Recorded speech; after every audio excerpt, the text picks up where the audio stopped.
the truth, it can be a drug. Packing bowls and freeing souls from America's heartland. You're listening to Bowl After Bowl with Lorian and Spencer. I'm being baked. I'm being baked like a cake. I should probably try it. Bowl after bowl. Bowl after bowl. Bowlafterbowl.com. Bowlafterbowl.com. Spark one up. We spark one up. We have blunts here.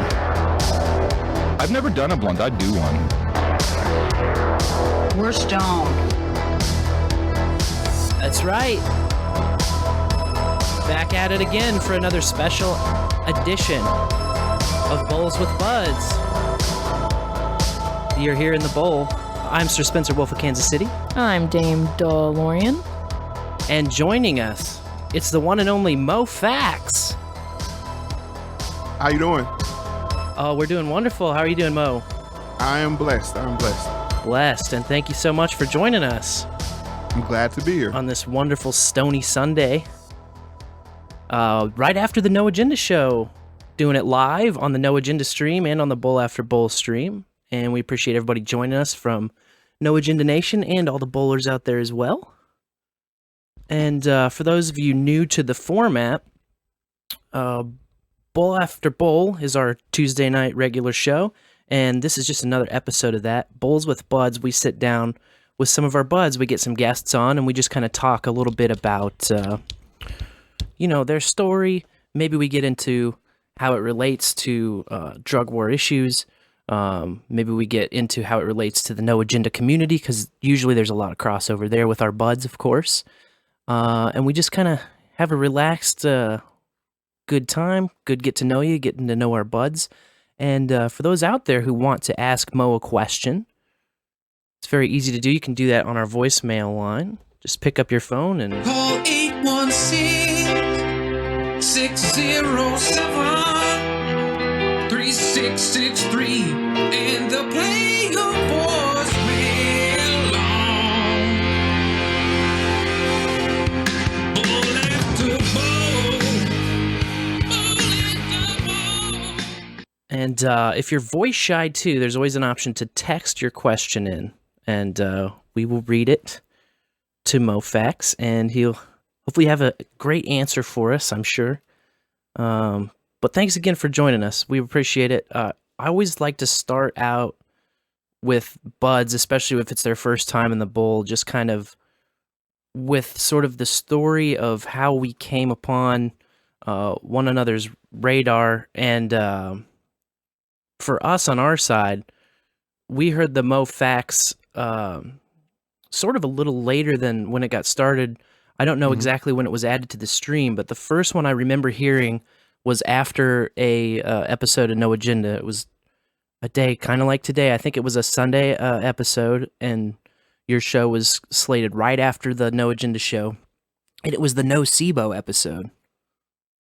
That was a fun one. That was definitely a fun one. It was cool, and you're talking about spells and magic and how it works and how they're cast, and kind of the reason that the No SIBO works and the reason that the plus SIBO works and all these different aspects. And the breakdown was just so compelling. And of course, it never hurts to have Adam as your co-pilot. How I was interested in how you came to kind of launch the show with Adam, and how that all started out. Okay, so I got to start from the beginning of Moe Factz, and I don't think I ever told this story in completion, so it'll be a first here. Very cool. I was listening to a YouTuber, one that I like to frequently listen to their content, and they said, "Don't be a talker, be a doer," and that was weeks and months before I even, got in contact with Adam. And these words rang me like a bell. And it was just, when you hear something and that sounds very mundane or very generic. Yeah. But just those words rang me like a bell. So I fast forward. Thank you. Yeah.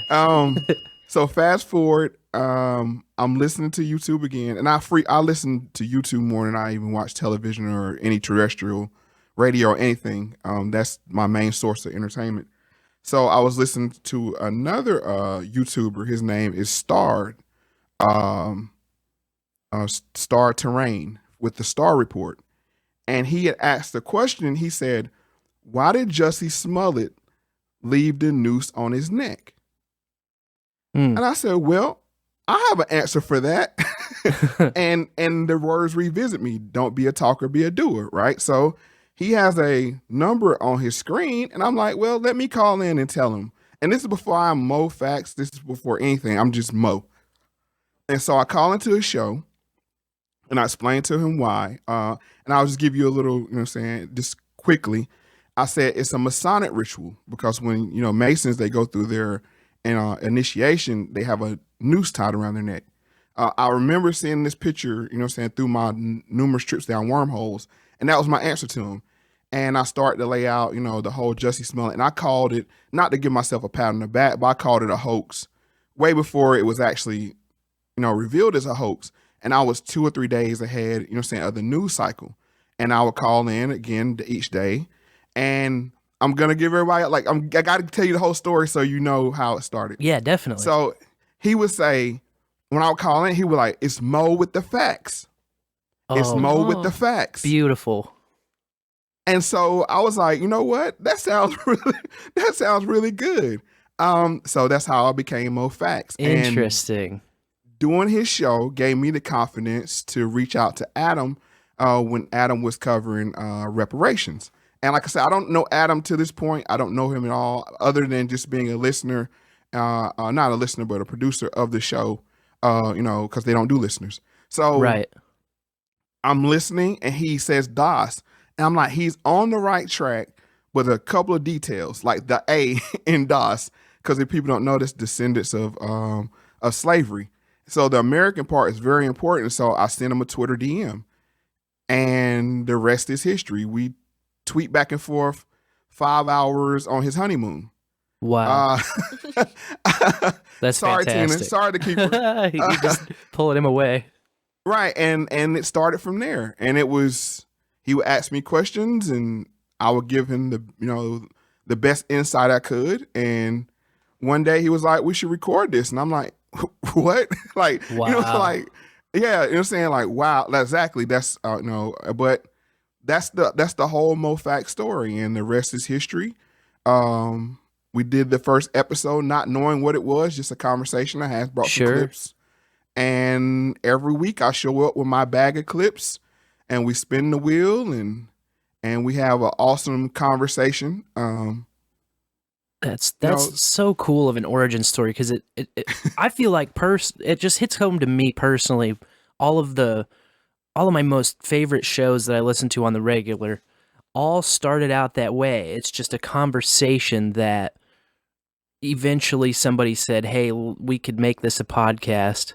And then eventually, show by show, it just kind of, and brick by brick, the format kind of builds itself. So it sort of naturally evolves into something bigger than anybody ever thought at the beginning it could be, which is podcasting is such a fascinating medium in that way, because, it's not like, oh, we got a bunch of funding and then we have to do this by this. And, the higher ups are saying that this has to go into the show and this has to go into the show. It's none of that at all. It's just this totally organic seed that was planted and that, was cared for enough to just naturally kind of sprout and then grow and then soak up sun, and then people come by and they water it and they give it love and encouragement. And, you look in your rearview mirror a year later, 2 years later, and you're like, wow, I never would have guessed that, we'd be sitting where we are today back then. And it still feels that way, and the show is still growing and morphing, and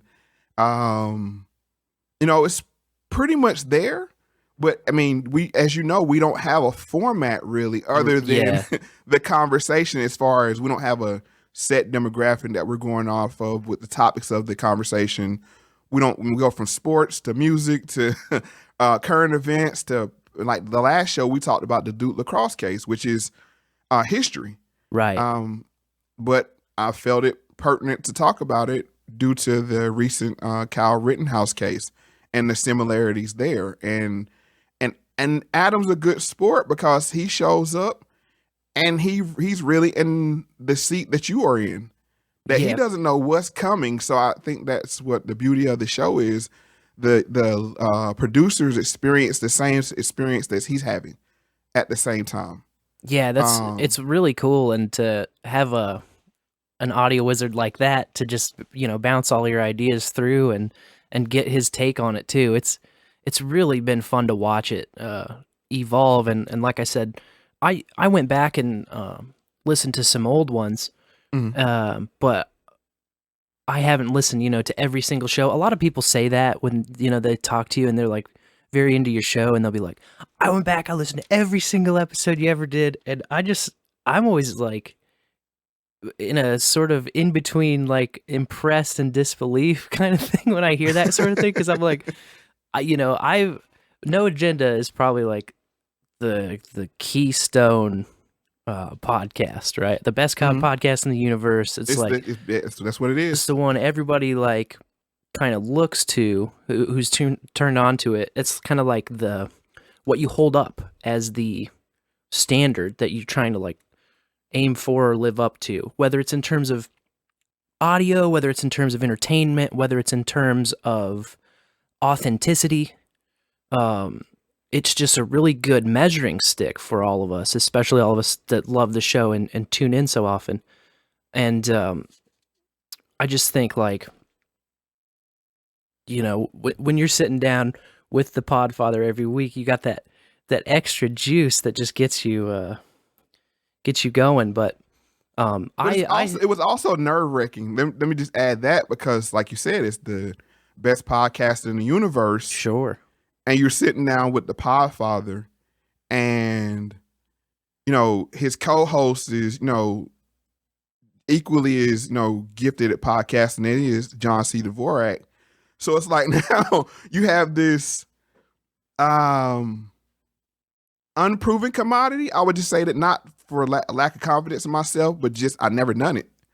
And you sit down, and I've just been blessed to work with two legends, one being Star, and then next being Adam. It's like, hold on, I sometimes I had to stop and pinch myself, like literally.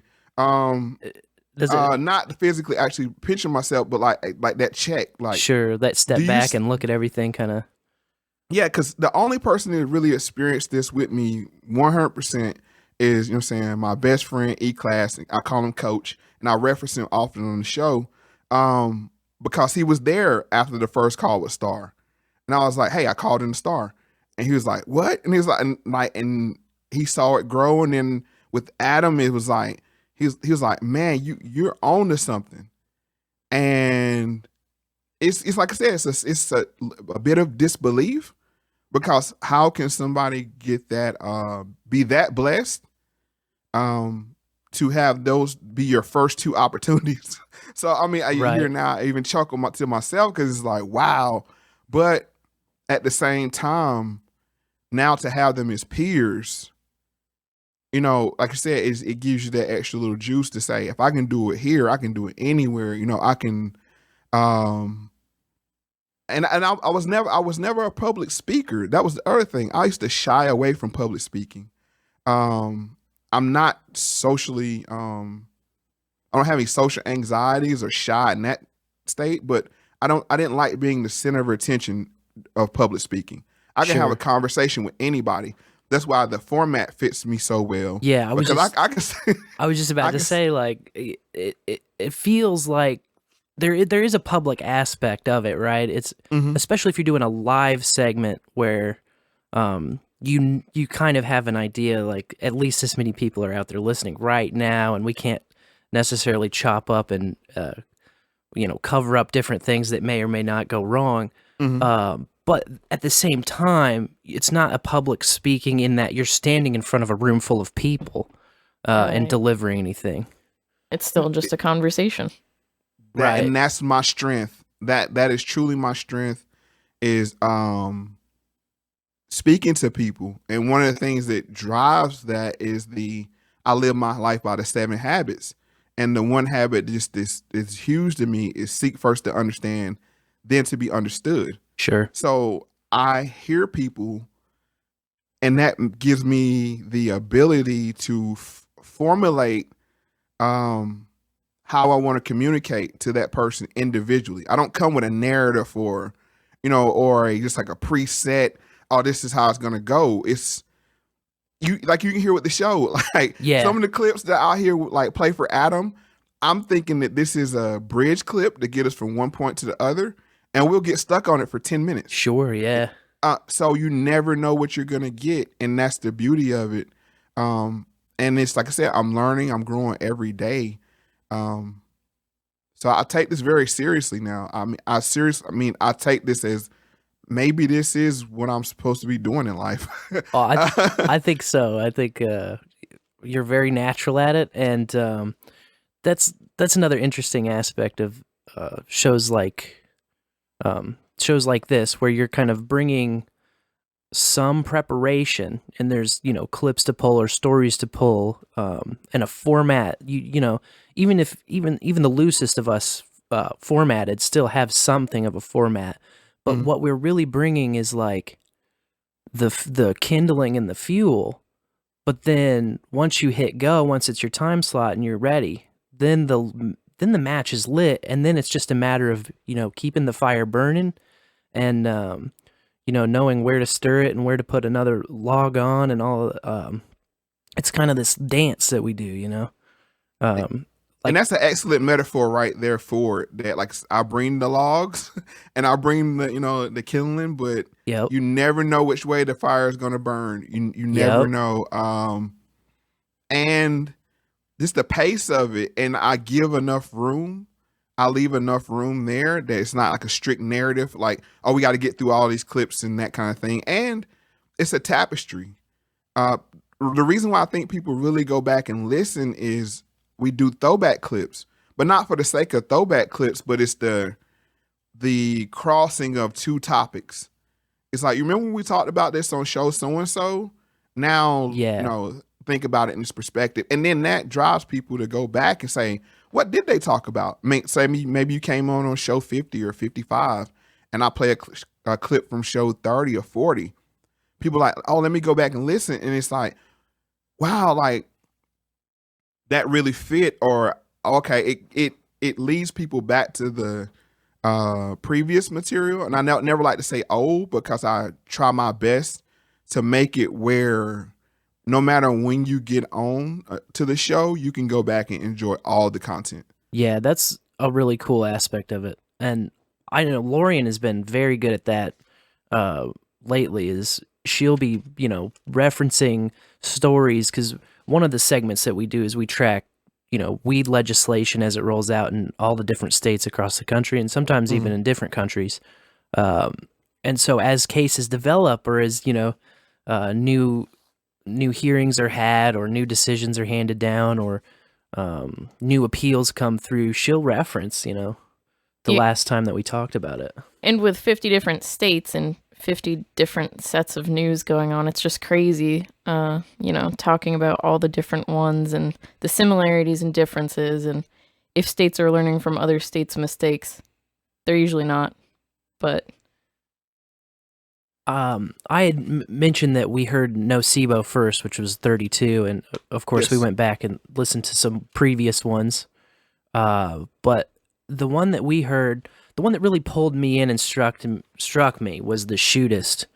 And you kind of talk about the thug culture and the sort of I don't know, the phrase that you had kind of pointed out that really got me was about being one search away from a totally different outcome, being like one stop and search away from having your life completely altered by the justice system as it stands, that's what got me to Deadbeat. And right after the next episode, I think it was like I want to say September.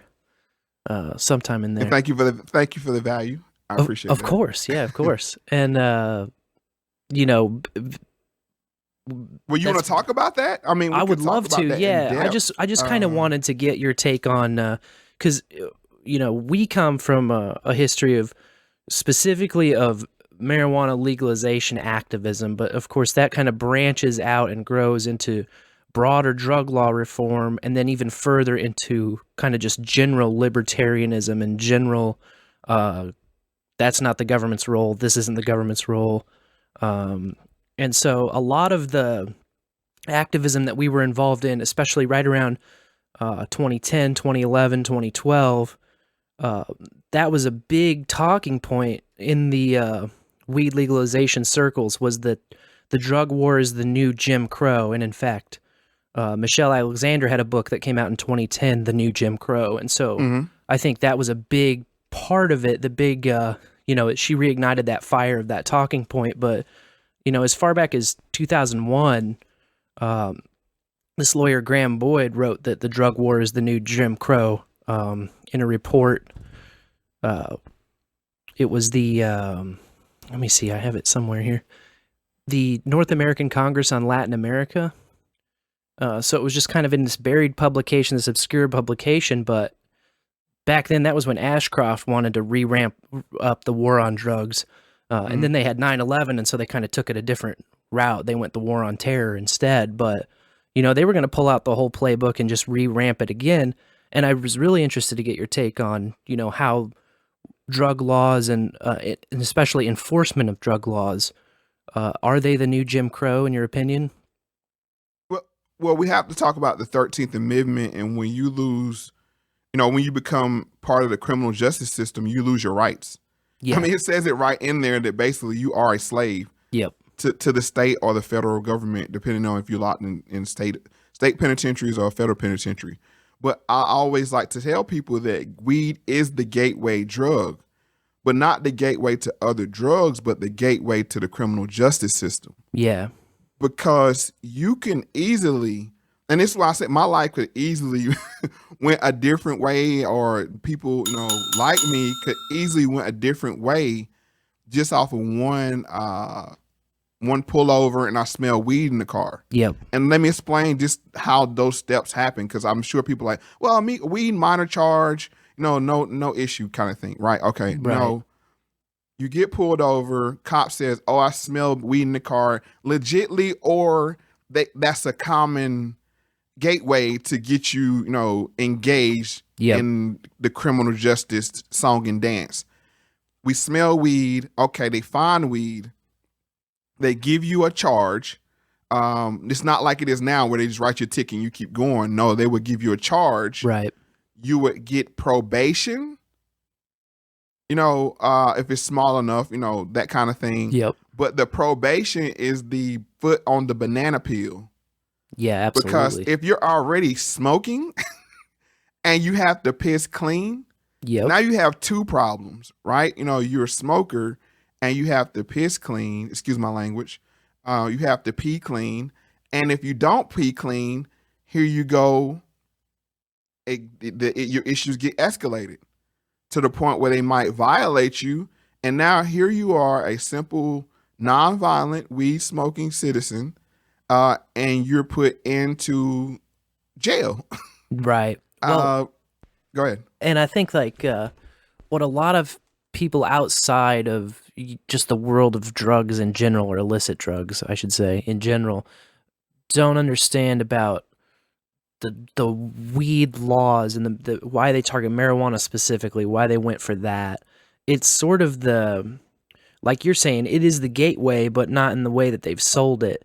It is very easy to smell. It is very easy to, you know, kind of see it going on. It also is the easiest thing to detect. A lot of more harmful drugs like cocaine, like heroin, like methamphetamine, they'll all go out of your system. So you can piss clean in, you know, 24 to 48 hours within, you know, being messed up on one of those drugs. Whereas weed can stay a month or longer into your system, being fat soluble. The THC will bind to your fat molecules and stay in your system for way longer. So it's easy to bust people for having it in their system. It's easy to bust people for smoking it. And you're exactly right that it's that first toe in the door. Now they've got you in their system.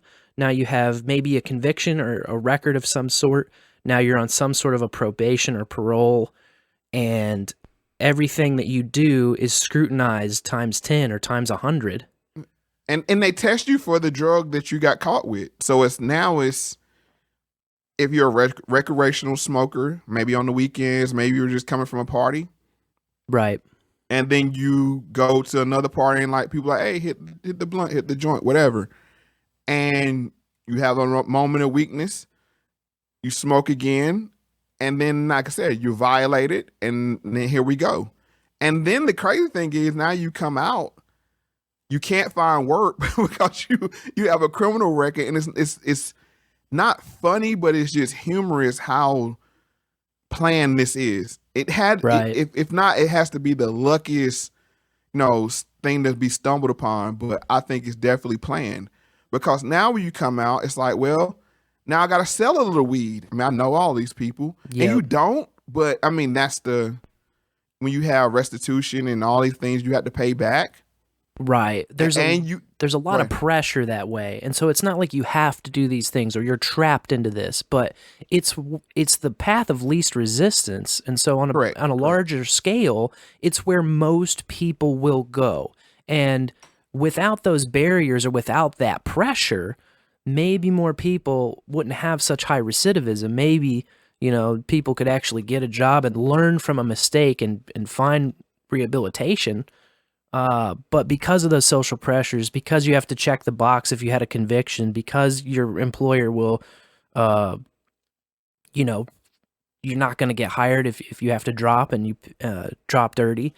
All of these things kind of push it in that direction where you're right. People are just like, you know what, it's going to be way easier if I just sell some weed and then I can keep smoking, then I won't have to piss test, and then, and the illicit market and the nature of prohibition makes it incredibly lucrative to take that chance, even though, you're going to get hit with the hammer eventually.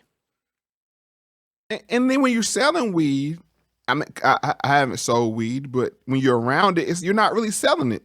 It's like you might know 5 or 6 people that smoke, and you're basically, the person that they know. Is kind of like a friend situation. Like, hey, you know anybody? Oh yeah, I know somebody, and that kind of thing. Right. But the difference is where the economics come into it in 2 ways. One, when you have a group of people that already don't have a lot of money, you don't have the money to go to trial with a higher lawyer that can get your record expunged and not get you on probation. So this one little hiccup won't set you back.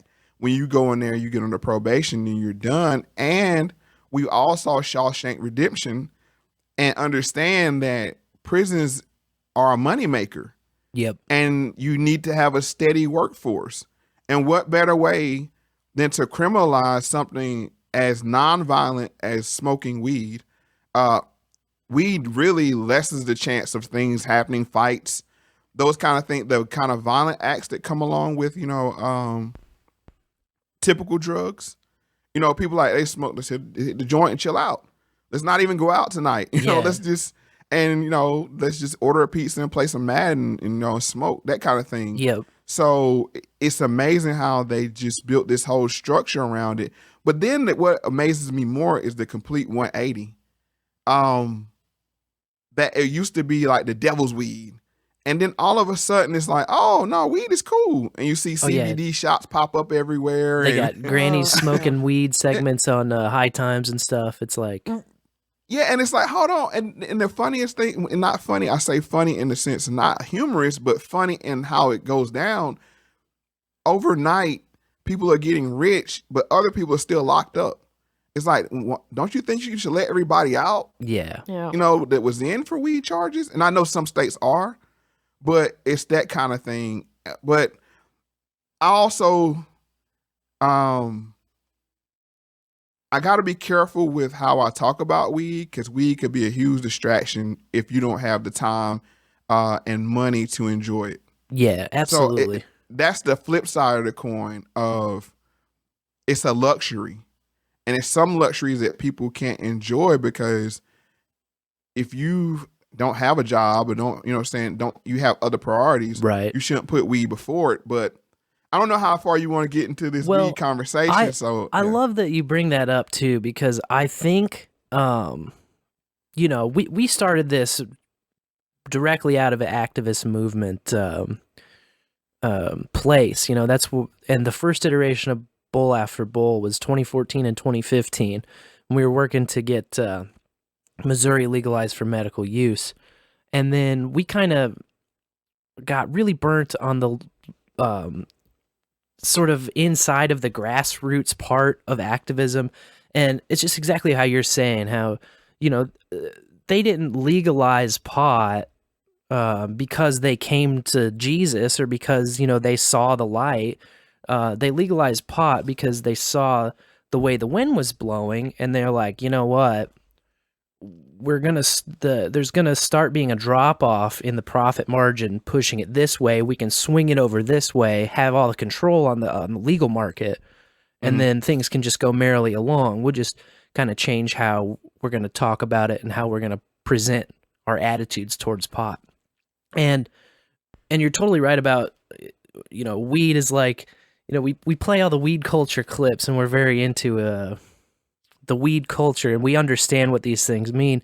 But I there's always this little voice in the back of my mind, like just wondering, you know, how many people are turned off of the show because of its, you know, weed-centric thing, which we just own. We're not like embarrassed or ashamed of it, but we also aren't like, it's not all weed all the time, you know. It's not, even though it's our core topic, and it's a foundation for a lot of other issues. And it was sort of my journey through normal and eventually being president of a campus chapter and then being president of a city chapter, that led me to realize how many other issues sprout out from this drug war issue, and really how it kind of all comes back to liberty and individual freedom and personal responsibility. Because I've seen people who took the weed thing too far. I've had several friends who've been killed over the weed trade itself. I've seen friends who did go to other drugs. I've seen friends locked up for too long, criminal record. I've seen a lot of damage done. And, you know, we can have the argument about, is it weed's fault or not? I don't really think so. But I can understand that sort of association that people might have, and people are like, oh, you're just the stoner kids, you know, you're not really serious. You know, it's something that's like easy to brush off or dismiss. And first of all, I'd like to say nobody should be in jail ever for weed, unless you sold somebody some stuff that's tainted and it's killing people. Yeah. Other than that, nobody should go to jail for weed. Now, should you be taxed? We could talk about, you know, stiff penalties. Sure. That don't involve incarceration. But at the same time, I don't think we should be a profit, something that could be profited off of either. Right. Well, and I know I'm a ruffle of a lot of feathers there, but this is the thing where we can't be binary. And this is something that I'll talk about on the show as well. Sure. When people are binary, it's like, oh, well, let's lock them up. And then on the other side, it's like, oh, make it a free for all. Well, right. You know, there's some middle ground there. Okay, we could have co-ops where people grow it and they exchange with each other. You know, that way it's not creating a profit opportunity, because, you know, when profits come in, quality goes down. Right. Well, to increase profit margin, right? You know, out with the old cartel and with the new cartel. Correct. So there's a balance there. I have, like I said, I don't know how far you want to go into this, but I have to give people the perspective of weed because of my age. I'm just turned 41. So I went. And happy belated birthday, by the way. Thank you. I grew up in Dare, where all drugs were drugs, right? And that's the kind of thing, like, you don't touch any drugs. And then here comes Dr. Dre with the Chronic. Yep. And that was like the real first time in rap where weed was like, it created that culture around it in rap. I mean, of course, you heard people talk about smoking weed and that kind of, but it was kind of like, at one time, weed was like it makes you dumb, makes you slow, Right. that kind of thing that was in the music. But this was the first time where it was weed centric. Oh, I mean, it's so prevalent. We have, you know, Smoke weed every day. Exactly. And it was called The Chronic. I mean, you have Dr. Dre with I think the 2000 Chronic 2000, where he has like this neon green bag of weed, and it's like, what is he smoking? Mm-hmm. You know, that kind of thing. So, but fast forward, we have to understand like weed and the progression of the potency, which I think nobody talks about. When we were smoking weed in high school, it was like $25 for a quarter ounce. Yep. Of some what they call swag or that hard brick pack stuff Reggie, from Mexico. Yeah. Well, it was decent. I mean, it wasn't that brick pack, that you had to hydrate the smoke. See, that's like what we had in high No, school. No, you can find that, but I mean, it was decent. Okay. But it was still, I mean, you smoke a joint, you get a little buzz, and you be chilling. And then I remember maybe 2001, Arizona came in, right? And this is I went to college, and up under me was some frat boys, and they were the plug, and they had kind bud. And it's like, what the hell are they smoking? Right, that kind of thing, because we're over here, we think we're doing it big with some Arizona, which that was like, it started selling for 10 a blunt, and it was a stronger product. Right. But kind bud is what everybody has now, what they call loud, right? And that was what they call rapper or the hydro weed, or the right. Yeah. So you had all of this, but what happened was the potency was constantly increasing from maybe 6 to 10, 15, up to 25% THC. Yep. But the quantity being smoked wasn't changing. Mm.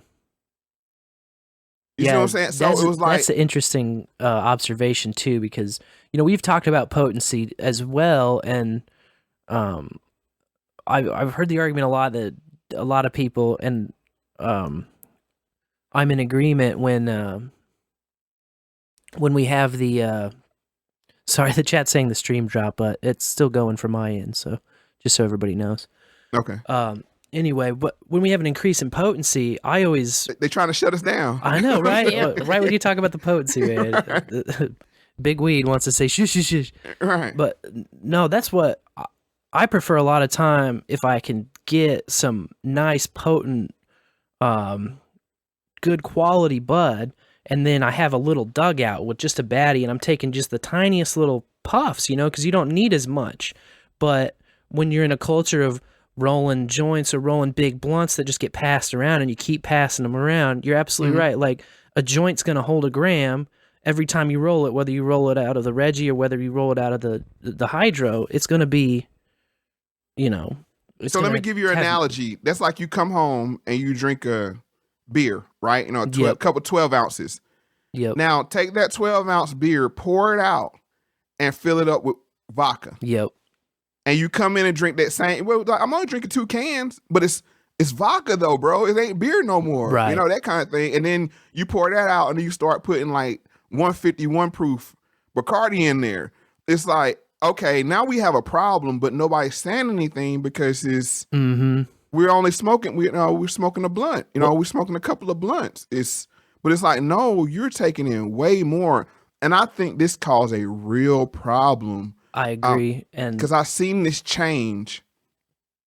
One, the old heads wouldn't smoke with you. Like, I'm not smoking none of that, right? So they would stick to their regular weed, what they're comfortable with and used to, yeah. Right, because they knew. But when you come in and you see your peers smoking a blunt or 2 blunts, and that's what they've been smoking all their life, it's just that the weed changed. But I started seeing this change. And I used to call them gram chasers. And they wasn't even getting grams. They were getting like 0.7 grams. And they were just like $20 a blunt, $20 a blunt, $20 a blunt, And they were, it reminded me of crackheads, to be honest with you. Because as soon as they got $20, they're calling their man like, hey, let me get a gram. They wasn't even getting a gram. They were getting a 0.7. Like, let me get a gram. Wow. And I was like, wow, like I'm seeing a change. The weed culture is different. Like I said, we would sit around, smoke weed for like crack or something, Right. And it's like, and some people call it green crack, but you got weed out here now that's like 25, 30%. So you're talking about going from 6 to 10% to 25 to 30%, and you're smoking it. And to be honest with you, they're smoking bigger blunts today in these backwoods and all these other things than, you know, we ever were when White Owls and Phillies and those kind of things, right? So I really want to examine, you know, the potency, because even with wine has limits. Beer has limits by the state, right? They say you can't make a beer over, well, like 6.5%. Depending on the state, it goes from like 6.5% to 7%. But when you go to buy a weed, you can get anywhere from 20 to 35%. That's a huge difference. Yeah, definitely. That's a huge difference. So I just wanted to point that out. I think two things that happen kind of parallel to what you're talking about in the weed culture. When I was in college is kind of when it started off, like the Obama era. First dabs came in. Oh yeah, with concentrates, where you're just dropping just a drop of this oil that's just so heavily concentrated, 80, crack. 90. It's crack. Call it what it is. Yeah, Crack. you're freebasing weed is what you're doing. It's crack. I mean, I hate to say it like that, but it's crack because what is crack is coca leaf condensed down. Right. It's to just a super powder. concentrated, yeah, which is the same deal. Yeah. And also the edibles. And oh yeah, that's the other one. Yeah. The wild thing about edibles, and I just even had, you know, friends of mine who live out in Colorado, like this one buddy in particular. I was out in Colorado just on a trip out there. Lauren and I used to go out there a lot to the Gem and Mineral Show every September because we like gemstones and collecting rocks and stuff. And my buddy's out there. I haven't seen him in a few years, and he's like, "Oh yeah, we should kick it. You know, you could come over tonight, blah, blah, blah." It was like a free day I had on our trip. And so I was like, okay. And he's like, "Yeah, I got these edibles. It's going to be great." And I was like, all right. Well, he's texting me throughout the day. And then he's like, "Man, we can't hang out. Can't hang out." He got too faded off of these edibles. Mm-hmm. And it was like, I was like, well, how many did you eat? You know, because these edibles, you eat like a half of one and usually are pretty zonked.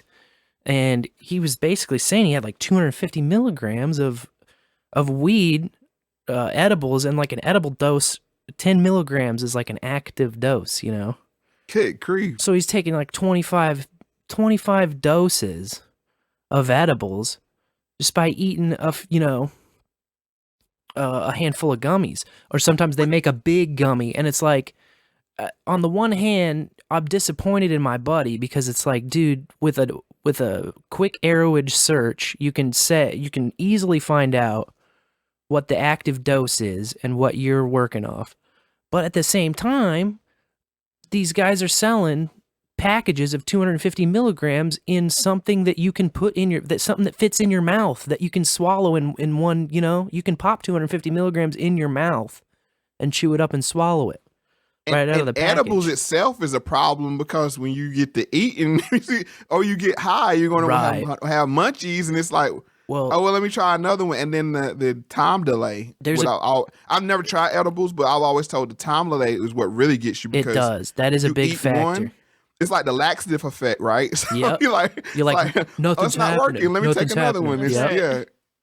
Exactly. Oh man, now you're in Walmart with a problem. My dad got on that one time because we made snickerdoodles, right? And we had them at the house, and I thought I'd put them somewhere safe, you know, but he found the snickerdoodles and he like had eaten a couple, and I was like, "Dad, you got to stop. Those are like special snickerdoodles," you know what I mean? And I was like trying to say it without saying it because other people were there too, and he didn't really understand what I was saying, or I don't know if he didn't like get it or just didn't care, but he like looked me in the eye and popped another one in his mouth, you know. By the end, I think he had eaten like 3 or 4 of these things. And then when it finally came in, man, when it finally kicked in, he's like, "Dude, is this ever gonna stop?" And I'm like, "It will, but damn, dude, not till tomorrow," you know, like.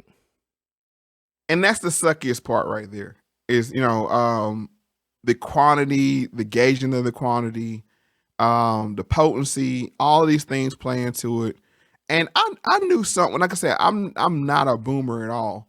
As far as, you know, whatever you're into, if you like to drink wine, if you like to smoke, you know, that kind of thing. Sure. But cheeseburgers, cigars. Yeah, and the way, you know, that's the other thing, the hypocrisy. some people saying, "Oh, you shouldn't do this," but they do unhealthy acts. So it's like, come on, live and let live. As long as you're not bothering anybody. But what got me was the smell. Once again, I was living in an apartment, and the guys under me were younger than me, and they smoked. And I was like, now I see what the old folks used to be like. Wow, that stinks. Because man, loud. I mean, that's why they call it loud. Oh yeah, because of the smell. The moment you unzip the backpack, it's like nobody's even lit it up yet, and it's like stinking up the whole apartment sometimes. And this goes back to the gateway drug. If you are riding around with just a couple of grams, you're sitting target for cops. To say they smell weed. I mean, just rightfully so. To say they smell weed, and it's like, was that by design? Can we get some weed without scent? I mean, like. Right. Can we use CRISPR for something productive here and take the smell component out of weed? I mean, come on. Delete the smell gene. Right. So I mean that kind of thing. So yeah, it's crazy, but I'm more worried about the psychological effects that it has on people in poverty, because the main reason why you smoke when you're poor, and I noticed because when I was in college. You have nothing else to do. It's like it's the cheapest entertainment. It's cheaper than going out to the bars. It's cheaper than buying something from the packy, and it lasts longer than all of that too. And it makes time speed up. There's the social aspect too. Yeah. Well, one crazy thing I've noticed about weed, and I don't know if we've even discussed this on the show, but weed for me, ever since I started smoking weed, it seems to do what you need it to. It seems to be sort of like you're saying, it can speed time up or it can slow time down. It can make you sleepy or it can make you less sleepy. It can make you hungry or it can make you less hungry. It's kind of like I don't know exactly how to describe that, but it's like it does what you think it's going to do. And I've even noticed with a lot of people who are like, I can't smoke weed, it makes me paranoid. Sometimes that can even be a decision. Like you've decided weed is going to make you paranoid, and so of course when you smoke it, that's exactly what happens. Or you get in that loop. You get in that newbie loop where you smoke for the first couple of times, you think you're going to die. And you're just laying there like, please, and you're making all kind of deals. It's like, if I just get on the other side of this, I promise I'll never smoke again. I don't want to die. I mean, I'm never, ever going to smoke weed again. I've been there, like I said, in high school, and it's, and that's the other thing is age. I think that we need to be very cautious about age, because there are some effects on the brain that comes along with weed at an early age. So like I said, we need to have a mature conversation about this and not just have it a free for all. I agree, yeah. And that might be something that gets lost a lot when we talk about some of these issues, is the personal freedom also comes with personal responsibility, and then the responsibility goes both ways. So there, you as a smoker have a responsibility to keep it under control and make sure that it's enhancing or at least a leisure, and it's not spilling over into something that's making your life or anybody else's life worse. And then as manufacturers and as dispensaries and all of that stuff rolls out, they've got a responsibility to educate people about what they're buying and what they're smoking and how much it is and how potent it is. And I mean, the edibles thing, it especially gets kind of dicey when you have a big bag of gummy bears or a big bag of gummy worms. It's like, right. I mean, everything looks like candy. I hate to be like the think of the children, because it's overplayed, but at the same time, like, can we also grow up as stoners? Like, and then the other thing is, be conscientious of non-smokers. The smell is offensive. I mean, if we're going to be honest, the smell is offensive to people. We've had several people ask us over the show's time about and mention that, like, how do you even stand the smell? And I guess it's just one of those things. I mean, there's like in the cheese world, there's certain smells that are good to some people and really bad to others. There's in the fruit world, they have some fruit that smells like rotting meat. So I mean, we know it's offensive to non-smokers specifically. So just be conscientious, because I'm going to tell you this: the smell is going to be the number one reason if it ever gets criminalized again, or at least made, what's the word, an offense, maybe not criminal, but some kind of nuisance law. It's going to be the smell. Yeah. It's going to be the smell, because that's the one thing that non-smokers can't. It's just like with cigarettes. I can't, a Newport makes me gag being around it. People find pleasure in it. Cigars is another one, that kind of thing. So, but I think when people go on vacation, I've had reports come back from Vegas, and they were like, man, everywhere you went, it's like weed in Vegas. Wow. And it's like, well, you're taking away from people's experience. They don't want to smell weed all the time. Right. And like I said, I'm not against weed at all. Actually, I'm for the legalization of it, in the sense of it should be free to use if you're an adult. But at the same time, come on, let's be smart about it. Right. Well, I mean, everything that we do or we're allowed to do, biggest example, driving a car, like it all comes with responsibility checks, like just because you're allowed to do one thing, it doesn't mean you're allowed to take that one thing to some kind of extreme that is going to encroach on other people's freedom or safety, or, whatever they've got going on, their life, their liberty, their pursuit of happiness. So there's checks and balances, and we, as I'm for radical freedom, but that has to take into account all of the other people's freedoms as well, Yeah, because it impacts other people's experience, right? I mean, if you're in a restaurant, you just can't pull out a cigarette and light it up. Yeah. Even if it was take the health component away from it, just the smell. Some people don't want to smell that, so they're entitled to their airspace, right? Yeah. Absolutely. So I would be careful of that. But since you're the expert, I have this question, because there's this running conversation between me and my friends.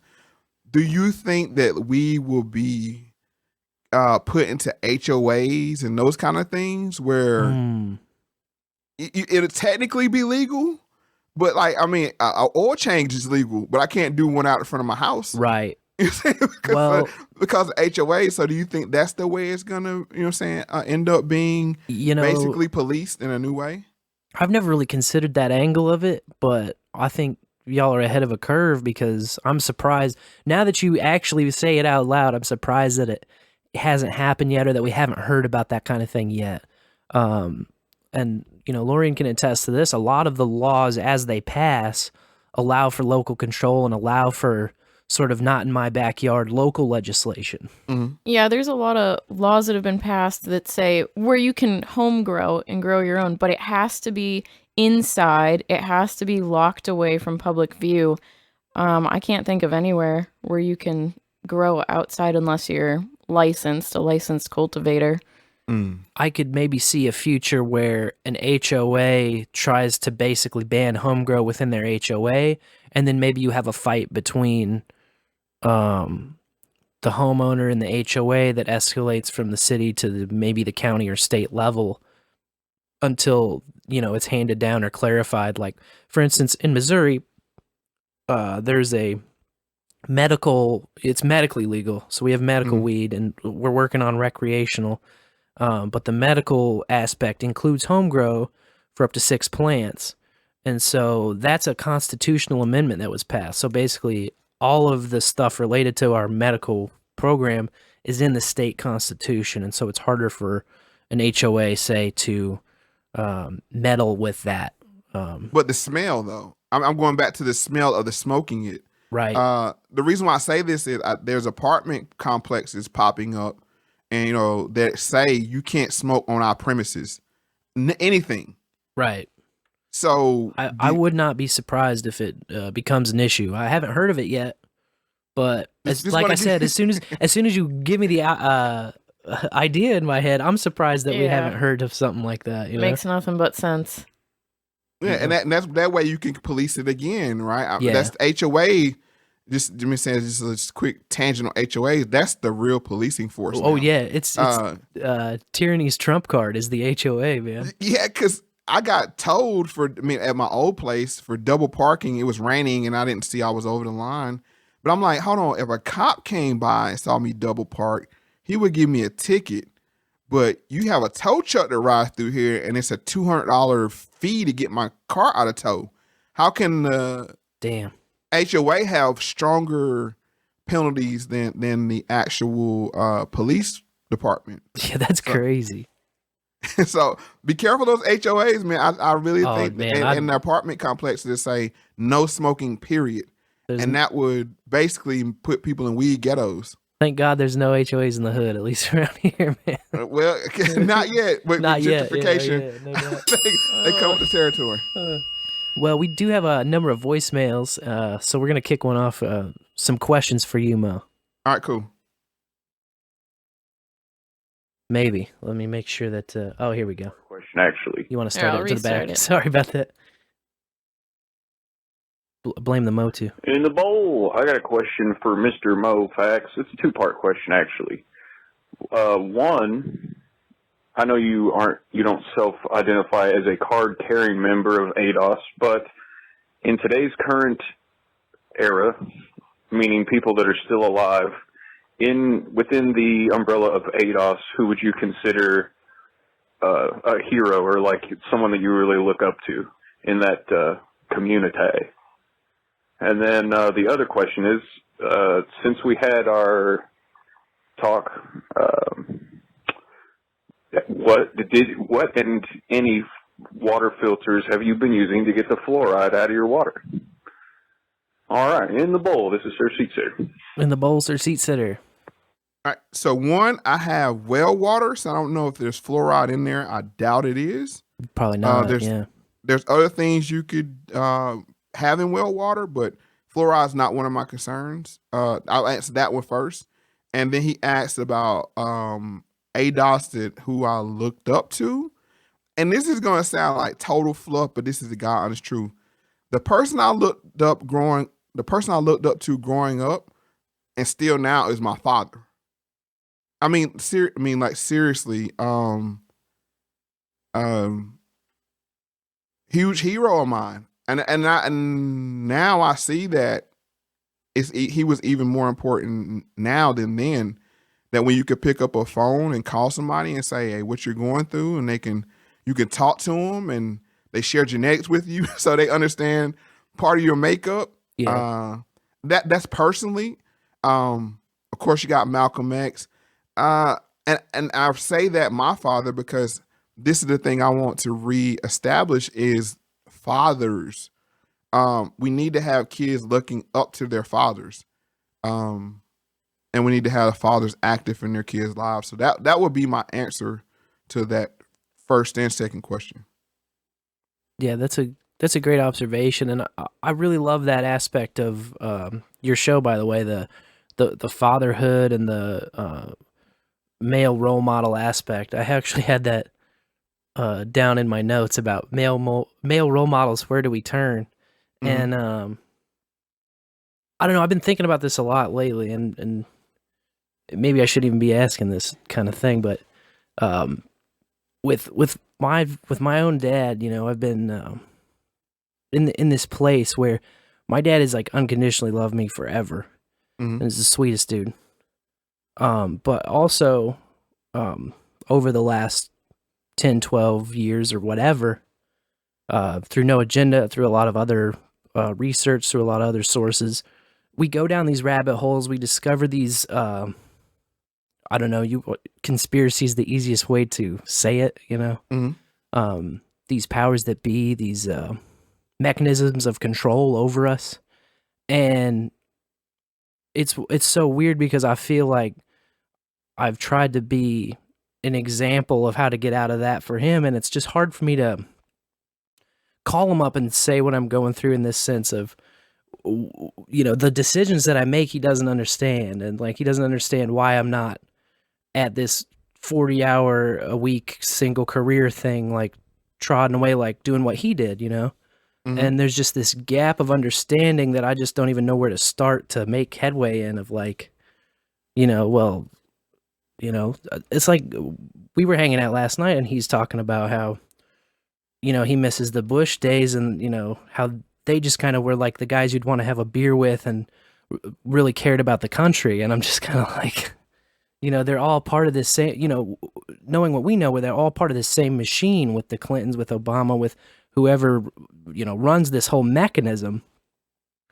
It's just tough to even, I feel like there's no point in even pushing back or going wherever, But there's something there with the Bushes, and we can't overlook it, that you had the patriarchal passing of the torch. Sure. From George Hubert Walker Bush down to George W. Bush. And that was like the last time that we had the patriarchy leading. And then they kind of had to tuck their tail after that point. Right. So I think this is by design through technology. They want to speed things up so fast that our kids don't look up to us. Right? That we're dumb boomers. We see this. I mean, if you just go watch Disney shows, the dad is the dumbest person on the show. For sure. By far. Mom's close second. And then there's always a cool adult that kind of panders to the kids, and they're the cool adult, but then the kids are in control. Yeah, that's kind of the place I've been stuck between, is like, I'm trying to figure out, when my dad says stuff like this, and I just kind of, it's like, I don't really have a laid out thought process of like, oh, well, it took me 12 years to even start to kind of uncover all of these webs that are connected. And I still don't have a really good, way to explain it all, because it just takes, by design, it's so complicated, Mm-hmm. But it all's connected and together. And it's doing a very good job, But I always wonder if like that reaction when my dad says stuff like that is me falling for the, psyop, me falling for the trick of like, oh yeah, it's not even worth discussing, is it? And that's where I'll bring it back. Seek first to understand, then to be understood. Yeah. Because a lot of things my dad doesn't understand about this time, but the foundation that we had of me looking up to him growing up. Because he reminds you, like, that shirt you got on, that's me. That roof you got overhead, that's me. That kind, not in a a-hole kind of way, but it's like, wow, everything I get from my dad. That kind of thing. So, but when technology really kicked off, the aging process is like, wow, like you really don't know what's going on, do you? And it's an arrogance until your kids do it to you. Yeah. I mean, and they that's do it not at a far young, off, man. That's not and they far do it off. they do it at a way faster age because things are moving so fast. I still don't know how to Instagram. Like, I'm looking for the retweet. Like, where's the retweet at on this thing? Like, what? The Instagram. Oh God. And I grew up in this era, right? But this is how fast things are moving. And that's kind of how they discredit parents to kids, and it's built into the whole entertainment system. It's built into the monetary system where kids nowadays can make more money than their parents.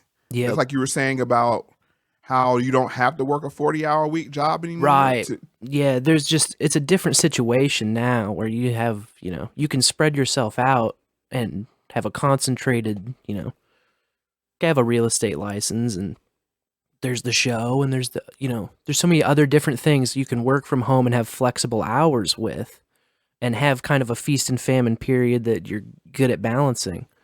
But because there's nothing steady, like the generations above that just don't really have a concept of like, oh, but what are you going to do next week? And we're like, well, I don't know, but it's the guarantee of a next check. I'm going to eat for sure, and my kids are going to eat for sure. But what they don't understand is like, how you not gonna want another check? Right. I mean, like guaranteed in the bank. Or, like, I mean, like, you got no pension. What do you, Yeah. As though that's like an option that we can go out and find a pension now, like it's just. So, and it's arrested development is another part of it as well, that the kids, I remember when kids, they would start saying, oh, kids, quote unquote kids, 27 and under could be on their parents' insurance. I'm like, what?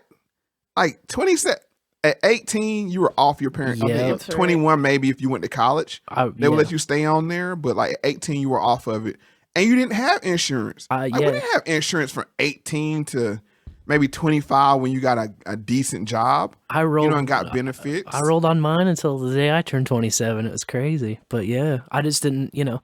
Even while I was like I think one of the first people of the generation to get off of it, because they kept kicking it up as the birthday would come. They'd kick it up 2 more years for me, So I stayed on that thing. I think it was like 22 when it started, and then it went up to 24, 26, and then they stopped kicking it up. But and my dad, he had the 1890 plan, and that was 90 days after you turn 18 or graduate from high school, you had to get the hell out. Mm-hmm. And of course, you could come back, right? But it was that you had to go out and fail. Sure. And then you could come back and, get a 90-day reprieve, get on your feet again, and then you're back out there again. Yeah. And he started telling us this at like 10. I remember because it had to be. It was earlier than 10. But with my oldest brother, he was 8 years older than me. He went out to college, goofed off, flunked out, came home, worked all summer. Now we're all workers, but he didn't save any of his money. My dad's like, so what are you going to do? And he was like, what do you mean what I'm going to do? He's like, your 90 days are up. Like, you got to find somewhere to go. And it's like, well, he's like, I could take you down to the recruiters. And he went down and joined the Army. Wow. And seeing that as the youngest brother, I was like, hold on. I better start getting my ducks in a row. Here early, but that's the generation before us at 18, man, they were like having kids and buying homes at like 21. So this is continuous arrested development. That's what really sucks, man. Yeah. When the reason that you were an adult in 18 is because you were an adult at 18. You were doing, now they call it, like, my generation whines about adulting as a verb. And like, it's like something that's killing them. What's the commercial now? Oh, I have to adult. Like, what the fuck are you talking? You are an adult. Like, you wake up and go to sleep adulting. What is this thing that, ugh. Because it got out of popularity to kick your kids out. That was one thing. And two, and I'm not saying kick them out on the street, but like, it's this story, and I don't know if it's true or not, but this is how it's told. And it's like when an eagle builds its nest, it builds it with thorns in the bottom of the nest. So as the chicklets get heavier and heavier and heavier, whoa, the thorns are motivation for them to get up on the edge of the nest. And then you're looking back like, I can't go back there because it's thorny. Damn. So I'm going to have to take a leap of faith here. And that's kind of how they get them out the nest. And that's kind of how it was with my parents. It was like, hey, turn that music down. Put some headphones on. No, kitchen's closed at 9 p.m. That kind of thing. It's like, kitchen's closed at 9 p.m. Right. Lock the screen door at, midnight. So if you're not back here by midnight, you sleep in the car outside. And it was just these little nudges to make me adult, I guess, if you want to put it in the verb. But yeah, it's even got to the point now. It's a commercial or ad. It's a running thing of becoming your parents. Oh yeah, yeah. Yeah, that's an honor to become your parents. I mean, now it's looked at as like a bad thing. No, growing up is a beautiful thing. Yeah, no doubt. You want to hit it with? We have another voicemail on the line. Okay. Here. In the Bowlerinos, I just want to say, super proud of y'all. Major power move. I love it. Oh. I think you're doing the universe's work. So good on y'all. Super excited to hear what is to come of this episode. I'm calling a day early because I got to work tomorrow. Mo, I just wanted to say I think you're just consistently releasing stellar episodes. I was living in Virginia, in North Carolina, back when that Duke controversy was breaking, and it was something I hadn't thought about for years, but when you brought it up, I started to remember just how much we would hear about it on the radio driving to and from my dad's work at the time. So yeah, I think you definitely hit it right on the head of the nail when you're talking about it's the college institutions driving a lot of these schemes. I mean, if I had my bell right now, I think I would ding it I don't know where it is at the moment. Gotcha. I was curious, Mo, were you familiar, or are you familiar, I should say, with the New Order of Barbarians? It was a recollection of a speech given by a Columbia University doctor back in the 1960s. If you're not familiar with it, I would recommend checking it out because they got some really spooky schemes that they're talking about 20 years ago, 30 years ago. Check it out. It's a little hard in the paint Catholic for my taste, but I can't deny that there's definitely some interesting information in there. Super excited to hear the show. I love you all, and have a good one. Love you, Blueberry. That was a New Order of the Barbarian? Is that what you said? Yeah. I haven't heard that. I'm going to look into it, but that piques my interest because this new revisiting of an old book called From Barbarians to Bureaucrats that I'm seeing pop up different places. Interesting.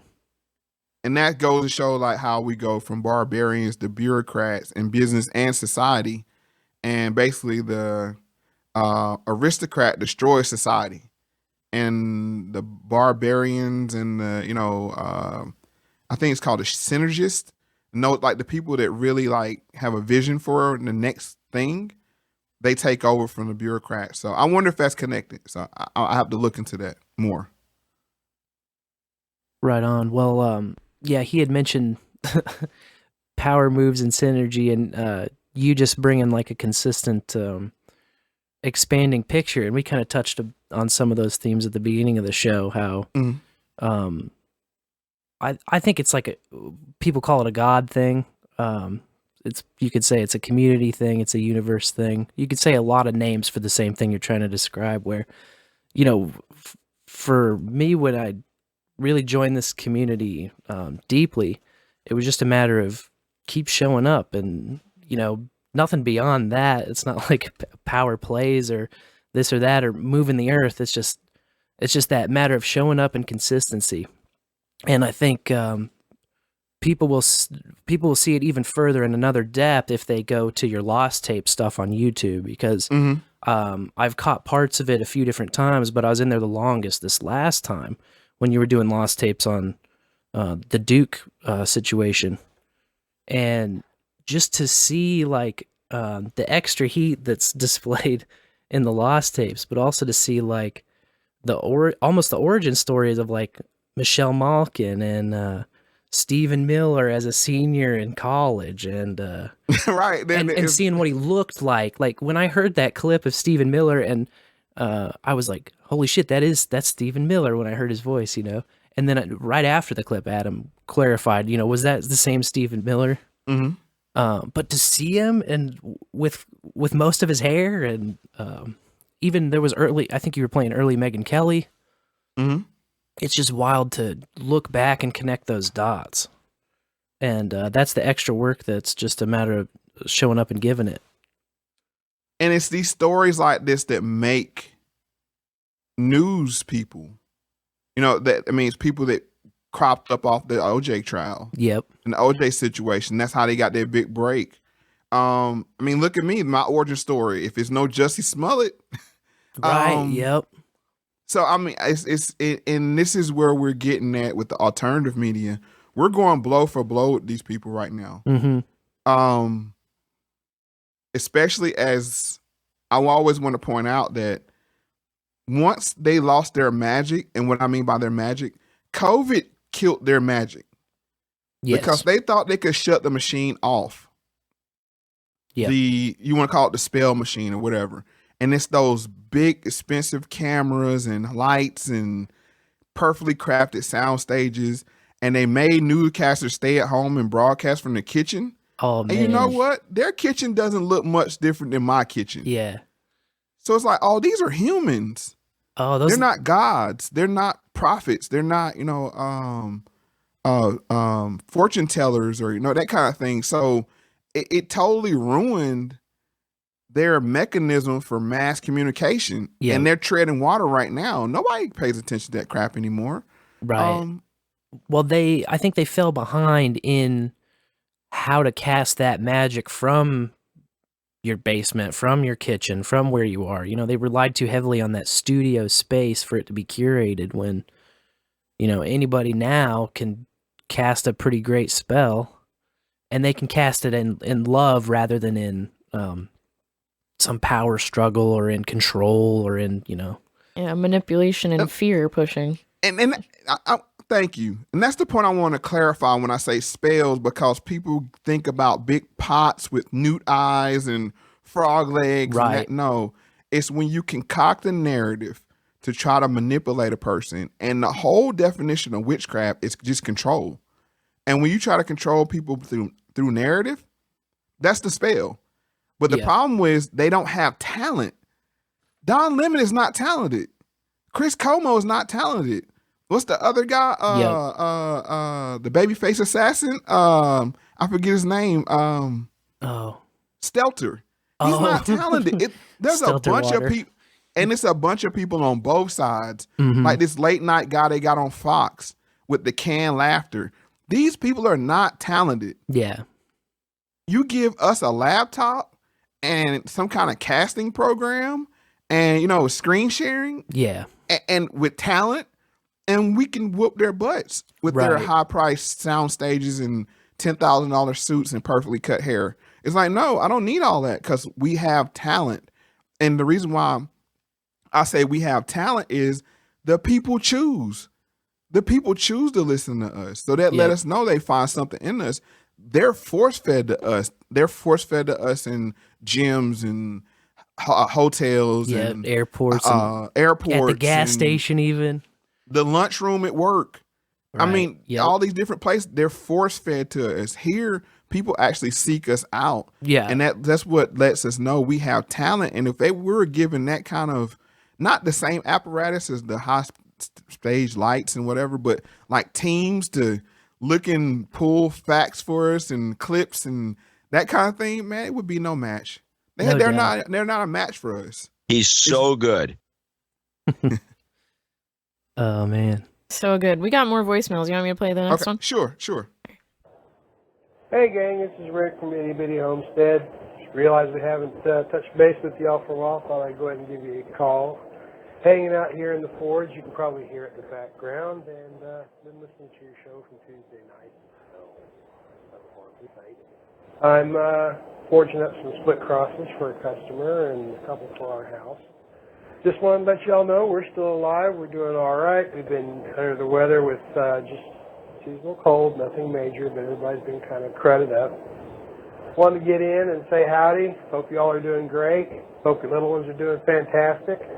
And I hope everybody's ready for Christmas. It's coming up this week. Just wanted to say Merry Christmas to Spencer. Merry Christmas for you. And give your little ones a hug for us. And Charlene and I want to wish you all a very Merry Christmas. Hopefully you have a spliff-tastic New Year. And we want to say we love you. We hope you're doing well, and we're still working away. As you can say, I'm still forging, and Charlene's making candles. We're still trying to sell them on our Etsy store. We're having a few orders trickle in, and we're hoping for more in the new year. We are prepping a greenhouse. We have the plastic put up. And hopefully we can get some stuff growing soon. The rabbits are doing well. Jack is getting so big, and the ladies are growing as well. We now have an extra cat. His name is Caboose. Loving little fella. And he's a stray that wandered in to my forge one night, wouldn't leave, so we adopted him. And all is well. Chickens are still laying eggs, and we're getting ready to expand our lot in the new year. So, anyway, just wanted to call in. We haven't touched base in a while. Wanted to say hi, and we'll see you on the homestead. Awesome, thanks, Rick. There's a stick at the end. Nice. I'll have to boost that a little. Sorry if that was hard to hear for the live streamers. Yeah, Rick just checking in. The homestead's going well. It's so funny because I was falling asleep last night, and then I was like, all of a sudden I was thinking about Rick and Charlene and the homestead, and I was like, we still have to name those rabbits, man. So they do the Itty Bitty Homestead on No Agenda Tube, and they're just kind of trying to track. They're out down in Joplin, Missouri, and they try to track their progress with their homestead. They're just trying to do a homesteading thing from home on a small acreage. Great Oregon Trail. See, that's like that used to be a game, but now people are actually doing it. It's wild, isn't it? It's choose your own adventure, man. That's the beautiful thing about the future. I'm glad it's getting more popular because it's like it's weird that there's this drive to learn what should be basic skill. You know, they have us for like 13 years of public primary education, and we don't know how to like grow our own food and like, you know, feed ourselves and live and survive. Like you'd think survival would be one of the first things we're taught. But of course we know that they don't want us to survive, they want us to depend, and so they teach us how to depend. That's the key right there. It's taught dependency. Right. And that's what I was saying about my dad in the 1890 plan. He countered that to say, no, you're gonna have to, if you don't have it together by 18, you're gonna have to figure it out. And of course, like I said, you always could come back home, but you had to go out and try. Yeah. Well, Rick and Charlene, their show, they have their donation levels come with, you can like name the animals, or they'll put a plaque on their garden bed at certain levels and stuff like that. They have an interesting value proposition. And so we got to name their first rabbit. Lorian came up with the Jack Harrer name. He's like one of the earlier, they call him the hemperer. The hemperer. He was like a big hemp proponent and a hemp activist and legalization activist. But I was falling asleep last night, and I just like all of a sudden like bolted up because I was like, I've thought this a number of nights of like, oh, we've got 2 more rabbits to name. They're both girls. I can't think of it, you know. But then I just like last night I was like, oh my God, Mary and Jane. I'm making this way too hard. There's the 2 girls. There you go. So I was meaning to reach out to Rick this week and say we finally named the rabbits, but and his name is Rick. There you go, Mary Jane. Rick. Mary Jane. There you go. Perfect. Yep. Merry Christmas to the Brandons and like your little ones. Yeah, Merry Christmas. We appreciate the Christmas wishes. And speaking of Christmas, I do have in my notes here, and I wanted to bring it up. I appreciate your defense of Christmas too, in general and as a concept, because you know, we know there's been this like war attack on Christmas and Christianity and the church and a lot of different things since, you know, when I was growing up and a kid, it was like definitely still the power. But I think it's part of that ever since Bush thing that you mentioned earlier, you know, that was the last ruling of the patriarchy, and that was the last ruling of like mainstream Christianity too. Yep. And so and Christmas is a huge consumer holiday, so we got to parse these things out. Definitely. Well, that's what we see attack on Christmas in the modern day, and it's like expected, but it's also one that there's like a huge generational indifference to in my generation, just because of the failings we saw of the church growing up and of the organized structure side of all the religion. So it just felt good because I've said on this show a number of times too of I've stuck up for Christmas, even though in my age group it's really not like popular, you know. It's a family holiday. I mean, and it's different from Thanksgiving being a family holiday. Sure. Where Thanksgiving is an extended family holiday, where Christmas is a nuclear family holiday. Yeah. So of course it's going to be under attack. Right, that makes sense. Yeah, it's where the control needs to be inserted, you know, to get to the very root of it. Yeah, but then it's funny because like with Christmas, it's when you say Christmas, it's one of those things that it can mean so many different things to different people. Because you have Christmas, the religious holiday. Sure. Then you have Christmas, the consumer holiday, which I call Giftmas. Yeah. Which is observed by people that's Muslim, that's Hindu, of all these different races. Religion of people. But it's like, oh, I would need to partake in the consumer holiday of buying gifts, right? That kind of thing. So what happens is you conflate all these different things, and then you have believers that say, "Oh no! The Bible says you shouldn't put a tree in your house, and you shouldn't." So you have all these different forces. It's wild too how many old time like pagan or spiritual traditions are baked into the whole ritual too. Because I mean, it's Christmas time. It is a season. It is a changing of seasons, and so you can believe in literally nothing, and you're still going to do Christmas rituals just out of sheer survival and how the weather turns and how the changes go. So I just like seeing big picture meta stuff like that, and I don't see Christmas as, you know, how many shopping days there are left till Christmas, but I also don't see it as the candlelight service it was taught to me growing up. I see those as like aspects of this even bigger thing that's been going on since, you know, people could even talk to each other. And American Christmas is totally different from all. I mean, because every Christmas you have Mexico, it's a different thing. Yep. You have some of the Nordic countries where you get reindeer meat and that kind of thing. Like here, it's all about obnoxious lights and power consumption. But what that does is, yeah, exactly. Because I mean, it's built in the commercials. Look, like one guy's like, "Hey, I got a deal on this thing right here," and like, "Oh no, I got a truck, a bigger truck that kind of thing with a big old bow on it, in a bigger garage." Right. So it's the flex thing, which is baked in capitalism. Because if you had a good year, your Christmas is going to reflect that kind of thing. But at the same time, there's a kindness that's in the air around Christmas time.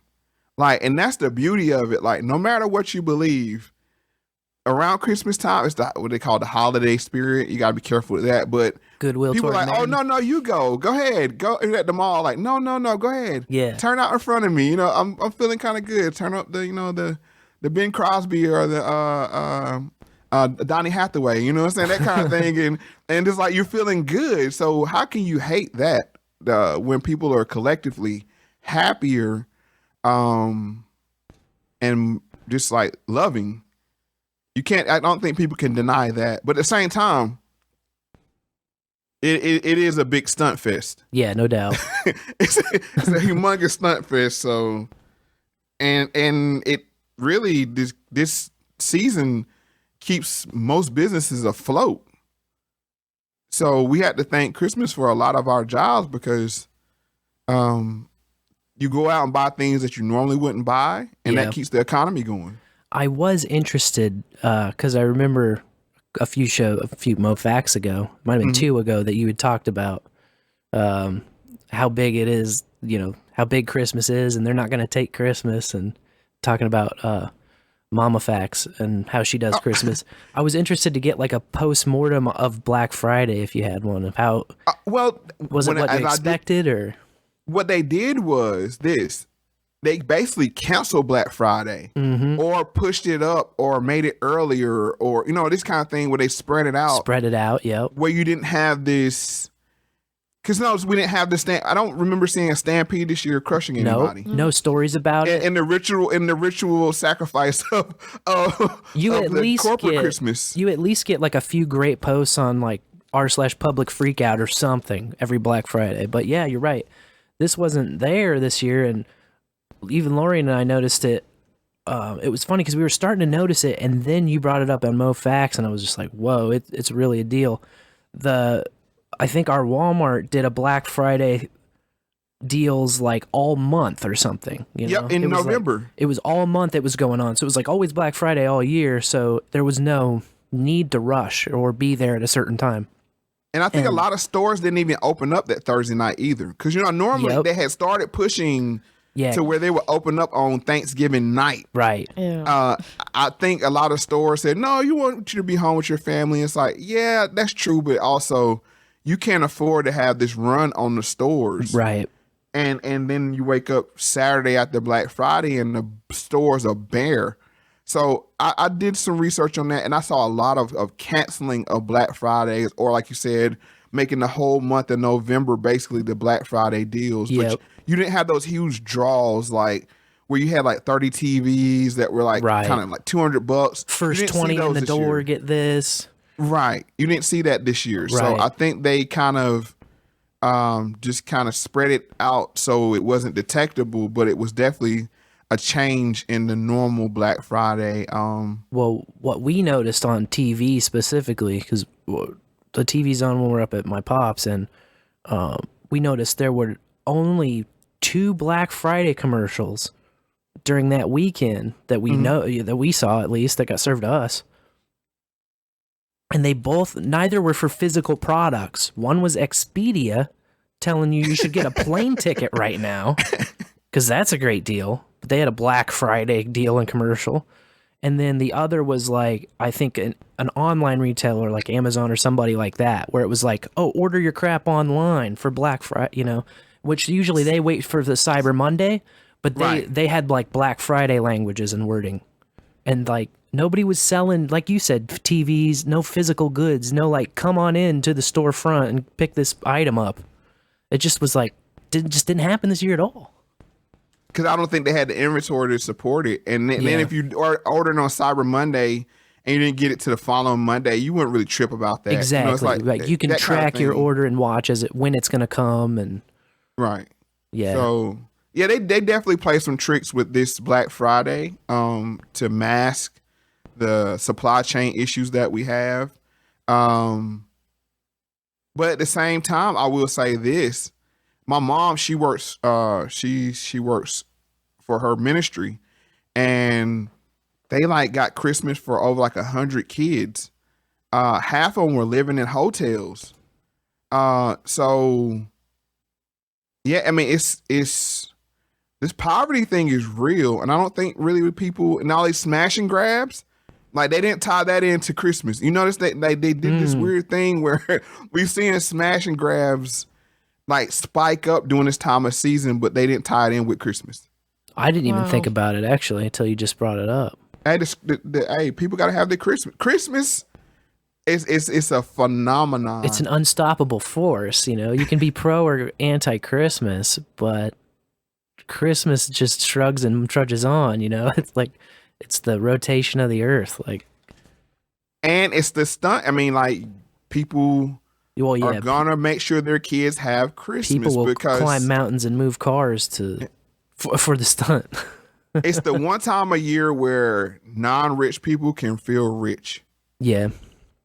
Where your kids can wake up and they got some of the things that they wanted under the tree. You can make that magic happen for them. Yeah. Right. And that's a highlight no other, especially not exclusively to moms, but especially to moms, is that when all your kids like, oh, like that kind of thing, and it's just like they eat it up, and all the cylinders are firing in mom's brain is like of the satisfaction of having your kids happy, and that's the one time a year where it's collectively can be done. So it's a beautiful thing, but at the same time, it does cause some issues as well. Yeah, we got another voicemail here. Hey, this is Douchebag Pat from Michigan Local number 1. You got special guests, and Moe Factz a nice guy and everything, but where is the wolf cub? Oh. Douchebag Pat asking where our 6-month-old son is. When he was born, we brought him on to Bowl After Bowl every Tuesday night, so you could hear the little baby cooing and eating on mic. Mm-hmm. But he is sound asleep in his crib right now, napping through the show. A real wolf? No, that's our son. Oh, okay. Our human son. Yeah. It's human. Yeah. Okay, no, hey. Yeah. Coming from North Carolina, people actually own wolves, so I had to ask. That is pretty cool, man. Maybe someday, but probably not. Yeah. I'd love to meet a wolf someday, but a wolf. I'll probably think you don't want to. Once you own a wolf, it's not a wolf anymore, really. Actually, I don't. Not in the sense of not in the sense of what a wolf should be. Oh no, bring it on! I love. No, I would it's love because of what dogs are. Dogs are really right. Wolves with learning disabilities. Sure, yeah. I mean, seriously, I mean, because they don't have the inherent fear of man, and that's what brought them. I mean, I'm. This is from my Discovery Channel science degree. I love it. Of course, I have multiple degrees. But yeah, they wouldn't fear humans, so they would come close to humans and the campfires, and the humans figure out, hey, if we throw them a bone, they'll help us hunt. And so dogs don't have the same mental makeup as a wolf. Yeah, they've been taught dependency basically to us. Yeah. And so exactly. it becomes a different thing. Exactly. So, and that's why you get a dog sometimes is born and it's like it's straight wolf. It's like, nah, I don't have. His ancestors are like, no, not these humans, man. Right. But yeah, John, he used to the first 6 months of his life, or maybe the first 3. He would just sit down here sleeping and cooing and breastfeeding and all that during the show. So sorry, douchebag Pat. He's already too old for that now, kind of thing. Yeah. We have more voicemails rolling in, so I'll play the next one. Oh man, that's good. Hey, from snowy southeast Alaska, this is Vox. And yeah, I want to talk to Moe. Moe, thank you for all you do. I've really learned a lot from your insights, from your perspective, and I would like your perspective now. My best friend of more than half my life, I'm 51, we became good friends when I was 23, so a long time, right? And he's a black guy. We're both in our 50s. And, of course, over that length of time, people are going to change, but he used to be pretty conservative, came from a military family and was pro-military, and his niece got shot by a cop in Santa Barbara in 2015, and even then, I think it was 2015, might have been 14. Either way, it was still Obama. And even then, he was like, I know cops screw up and stuff, and this guy might be a bad one, but I'm still pro-cop, and screw all that Black Lives Matter stuff. But, pretty much since Trump was elected, he's sort of started slowly and then picking up steam and more quickly changing his tune, and now he's, all about Black Lives Matter, and it's weird, because I was hanging out with this guy in the 90s when nobody gave a shit that I was a white chick and he was a black dude, We just hung out together and went dancing at the Icon and, got high, and it was a good time. It was a good time had by all. And what has changed?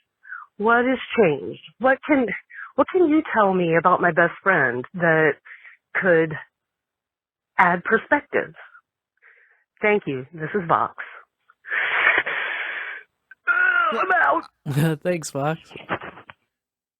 Well, there's a big one for you, Mo. I would like to give a parallel. First of all, the long answer is to listen to the Moe Factz with Adam Curry, and you'll get you'll get a more in depth. Because I can't. That's a very broad question. No but doubt. I'll give you a parallel that went on. You used to could cough around people.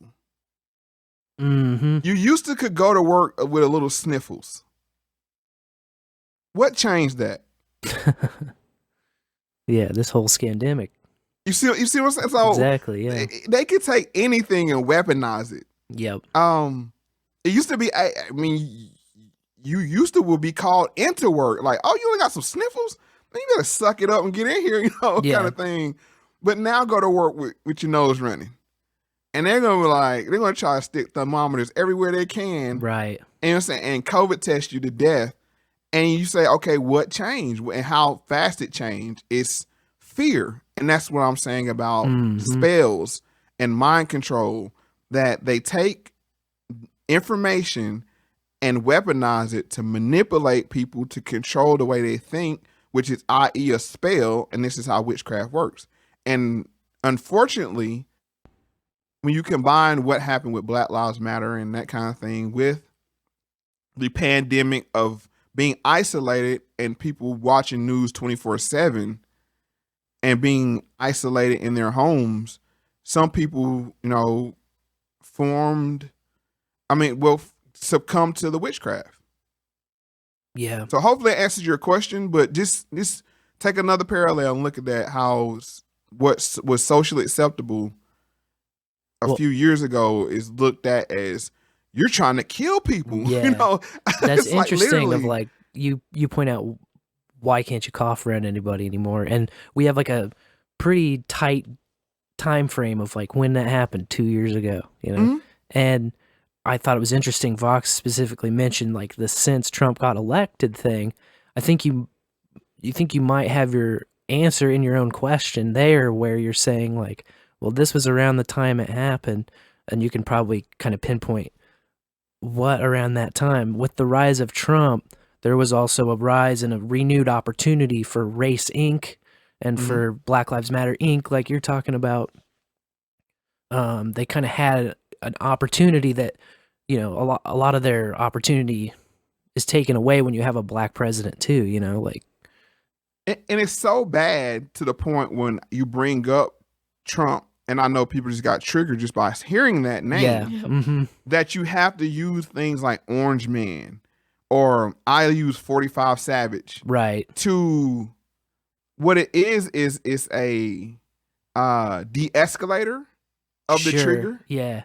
Because when you say 45 Savage, people chuckle, and it's like it gives them a minute to breathe, right, and not get into that cycle of hate. Well, they want to binary you without having information about you as a person. They just like, as soon as they hear words like that, as soon as they hear Trump, they want to binary you, and then they go, "Oh, you're." Basically, it comes down to, "Oh, you're with me or you're against me." So you'll get a Trump guy, and they'll think like, "Oh yeah, you're with me," or a Trump guy, or they'll think, "Oh, you're against Trump." And then you'll have the opposite reaction of the opposite binary on the other side.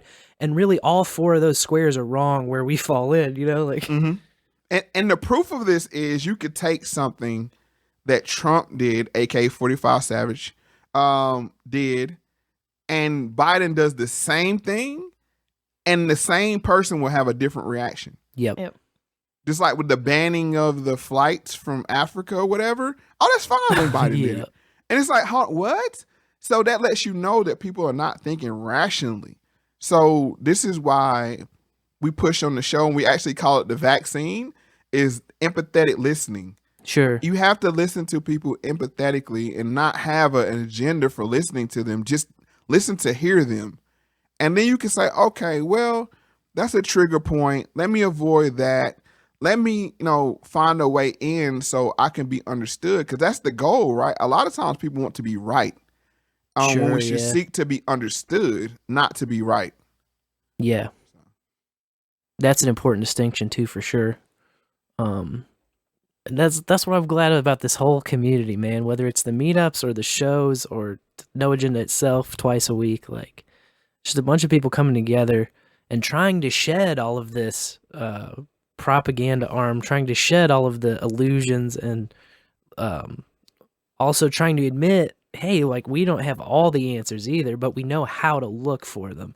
Like why it's so important that you end your show every time with pay attention to everything, and the truth will reveal itself. Like we're just we're all helping each other tune in, and like maybe I missed something completely that you bring to us and help us see it through another way.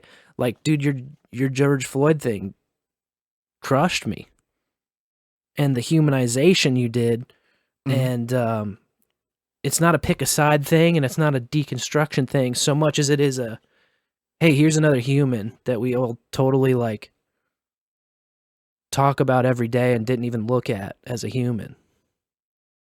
Yeah, why he struggled not to, why people struggle not to be arrested.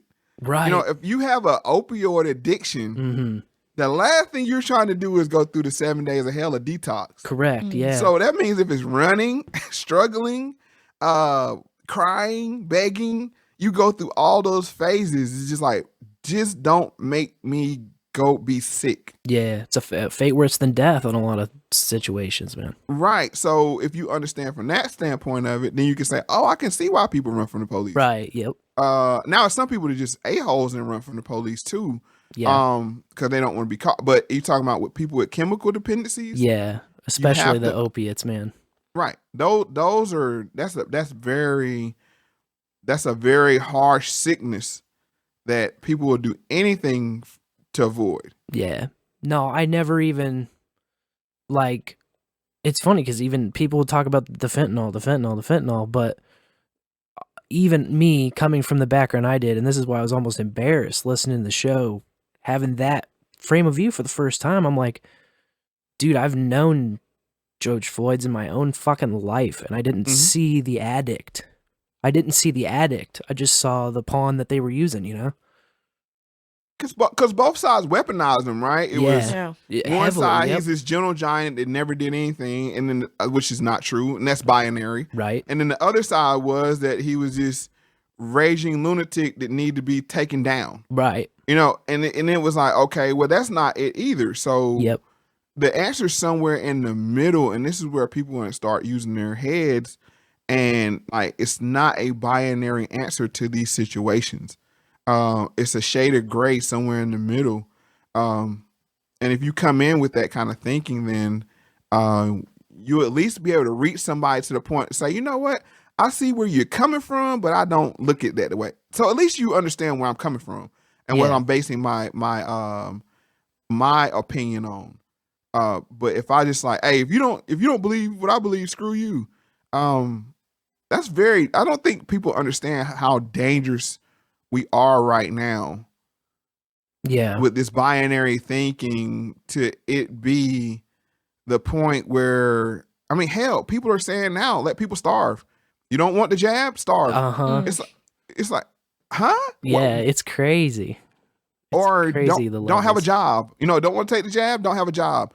And then you say, hold on, but it doesn't work. Right. Yeah. It's like you tell them like, look, the whole NBA is shutting down right now. Yeah, everybody. And they're having to call Kyrie Irving back to play, and he didn't take the vaccine. Crazy.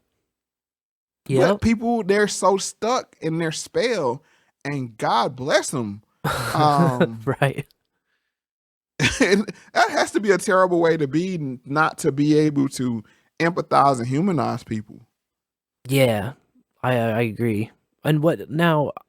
I've had the kind of general feeling for the last year at least, but maybe longer, of not really wanting to be the Matrix guy pulling the plug out of people, like more of just like let people sleep. You don't want to wake up and see this, but do you see that as like a dereliction of duty, or am I just looking at it like maybe be the example and not the preacher, or maybe be, you know, like, I just feel like it's so dangerous binary thinking that like even the attempts to wake people up, or even the attempts to be like, well, this is what's really going on, are going to be almost more harm than good, almost more harm to you than actually helping anybody wake up, in the sense of finger wag, wake up. I don't think you can wake anybody up before it's their time to wake up. But what you can do is leave little breadcrumbs. And I've seen this happen so many times where you just say, oh, that's weird. That's strange. I wonder why they did that way. And then when people finally get it and like they be like, hold it, and then they'll start asking themselves the same questions. And I've seen this so many times, but I'll say this as well. The truth, it can be a drug. I mean, you have people up cutting hard lines at 3:00 in the morning when they got to be at work, and they're going down rabbit hole after rabbit hole after rabbit hole, and then you become socially awkward on your chase for this truth. Yeah. And that's why I phrase it that way. Pay attention. Pay attention. Just pay attention to what things are being shown to you. And when you start putting the little pieces together, it's kind of like Wheel of Fortune, right? Right. Once you start getting the letters turning over, it's like, oh, okay. It's almost like this pursuit of the truth isn't, it's like it's necessary, but it's not as necessary as emphasized, in that you don't have to run around chasing it. The truth's running around in front of your face every day as you go about your life. And so, like what you're saying, just tune in, relax, and watch everything as it goes by with an analytical eye. And like you're saying, yeah, then it'll slowly start to just manifest. It's not something you have to chase. In fact, there are a lot of traps set up for people who do chase it all the time, you know? They're like, oh, well, if you're chasing it, you should read this, you know? Oh, check out all this Q stuff, like super confirmed, like trip code, verified. And that's the thing. And I have a lot of truther friends. Sure. And I have friends that aren't that's just in the living life too. So I have a good balance. But my truther friends, like they're hardcore. Like, cause they've been doing this for 10, 20, I mean, what's 9/11? So I mean, like at least 20 years. I mean, we're talking about people that's 20-year OGs in the truth game. And they'll just take somebody and pepper them with facts. Yeah. And it's like, I have to tell them like, hey, the truth is like a merry-go-round, right? Or this search for truth is like a merry-go-round. And I don't know if you had those when you were growing up, but when the big keys would come, they would spin it so fast that if you wasn't on, you couldn't hop on. And if you were on, you were holding on for dear life not to get slung off. Yep. Oh yeah, definitely. So what we had to do is slow this merry-go-round down slow enough where people can get on. It's just like, okay, WTC 7. You ever heard of it? No? Right. Oh, you might want to look into that, or I mean, if that's your thing, or like Black Friday, maybe that was something somebody would get. Oh, that is weird. They did that. Black Friday was kind of weird this year. Yeah, they dropped it, but nobody said nothing about it. There wasn't even, like, you'd expect there to be like a bunch of news hour reports. Black Friday was totally different this year, but no one said shit. Right. And it's like with the like, if you just come at people like, the Fabian socialists and da-da-da-da-da, and you hit them with all these facts. Right. Either one, they're going to walk away from it looking like you're crazy. Yeah. Or you're going to thrust them down a rabbit hole and you're going to make them crazy. Yep. So be careful with the truth, man. It's like we're talking about potency of weed. That's just hand them a joint of Reggie. It's like, here, smoke this Reggie. You know what I'm saying? Damn. And, if that's what you're into, I'm just gonna give you a little baggie. Here you go. Right. You can't break them out with the OG triple OG Kush. You know what I'm saying? You're gonna have them laid out. Your first experience with weed cannot be a dab rig. Right. You don't do that to people. We do have one more voicemail in the queue. Okay. Two more. Two more. Ooh, bowler. Ow. Love hearing you guys after the No Agenda stream, or on the No Agenda stream after No Agenda. Thank you. It's awesome that you're talking to Moe Factz. Hope everybody's doing great on this Sunday afternoon. Bowlers, I love your show, Spencer and Lorian. And Mo, I love your show as well. And I love hearing you get into covens and magic and all these death cults that tend to run our society. I don't really have a question. I just wanted to say I really enjoy everything you talk about, especially when you get into that stuff. So happy trails traversing those rabbit holes and all that. And in the bowl, in the morning, in the smoker. Heck yeah. Thanks, Fletcher. And we have a, oh, sorry, do you want to? I just want to say one thing, but I always get in trouble because when I try to humanize people like Fauci and Bill Gates, but I keep the same energy no matter who it is. It's like somewhere deep in their mind, they think they're doing the right thing. Yeah. And then it's not trying to take up for them, but it's like seek first to understand, then be understood. Right. It's like, they are also why are you coming doing from this? Like, why are you playing God? And it's like, well, we got too many people here, Yeah. Don't you get it? It's for your own good, man. Right. But when they say that, they believe that. Yes. They truly believe that. I agree with you, because it wouldn't be, it's so natural for them to do all these things, but if they didn't truly believe in it, it would be less than natural. It'd be difficult, Mm-hmm. But no, it drives them, so it's their own truth or perspective. Hey bowlers, hey Moe Factz. Hey. I just want to thank Mo for the show. I dated a black woman for 5 years, and then she lived with me for 2. Her son lived with us for about a year and a half. And I wish I was listening to the show early on in our relationship, because Mo explains a lot of things. She was from Windsor, Ontario. But I think what you cover on the show is amazing, and it opens a lot of stuff that I definitely did not understand when I was with her. I don't think it would have maybe changed the results of the relationship, but it just probably would have avoided a lot of fights. But yeah, I really appreciate that. Also,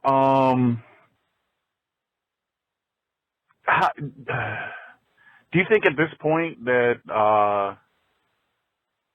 the black community is deathly afraid of COVID? Because it seems to be that that's kind of the consensus around the Detroit area, at least. Everybody seems afraid, but definitely the black community seems extra afraid here.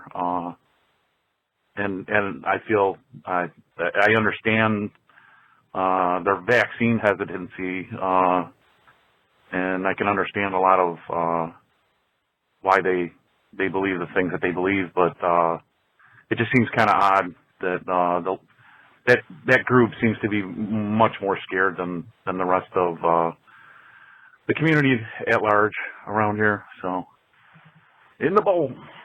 In the bowl. So I don't speak for all the community or all anybody, but I want to say this. It's this.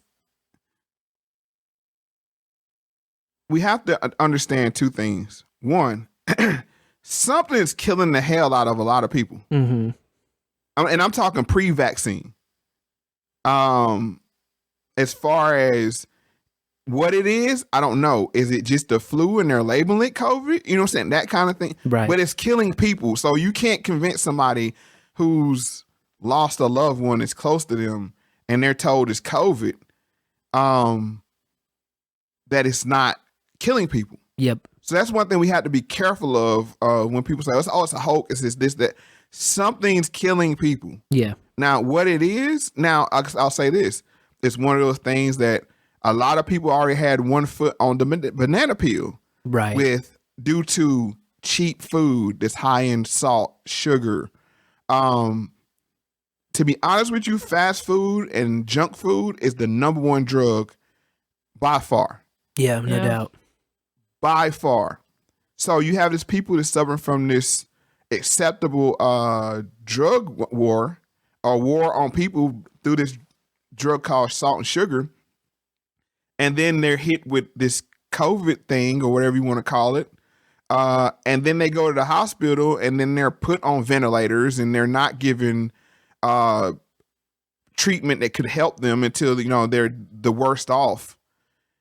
And so people are in a weird spot. It's like, I don't want your vaccine, but it's killing people.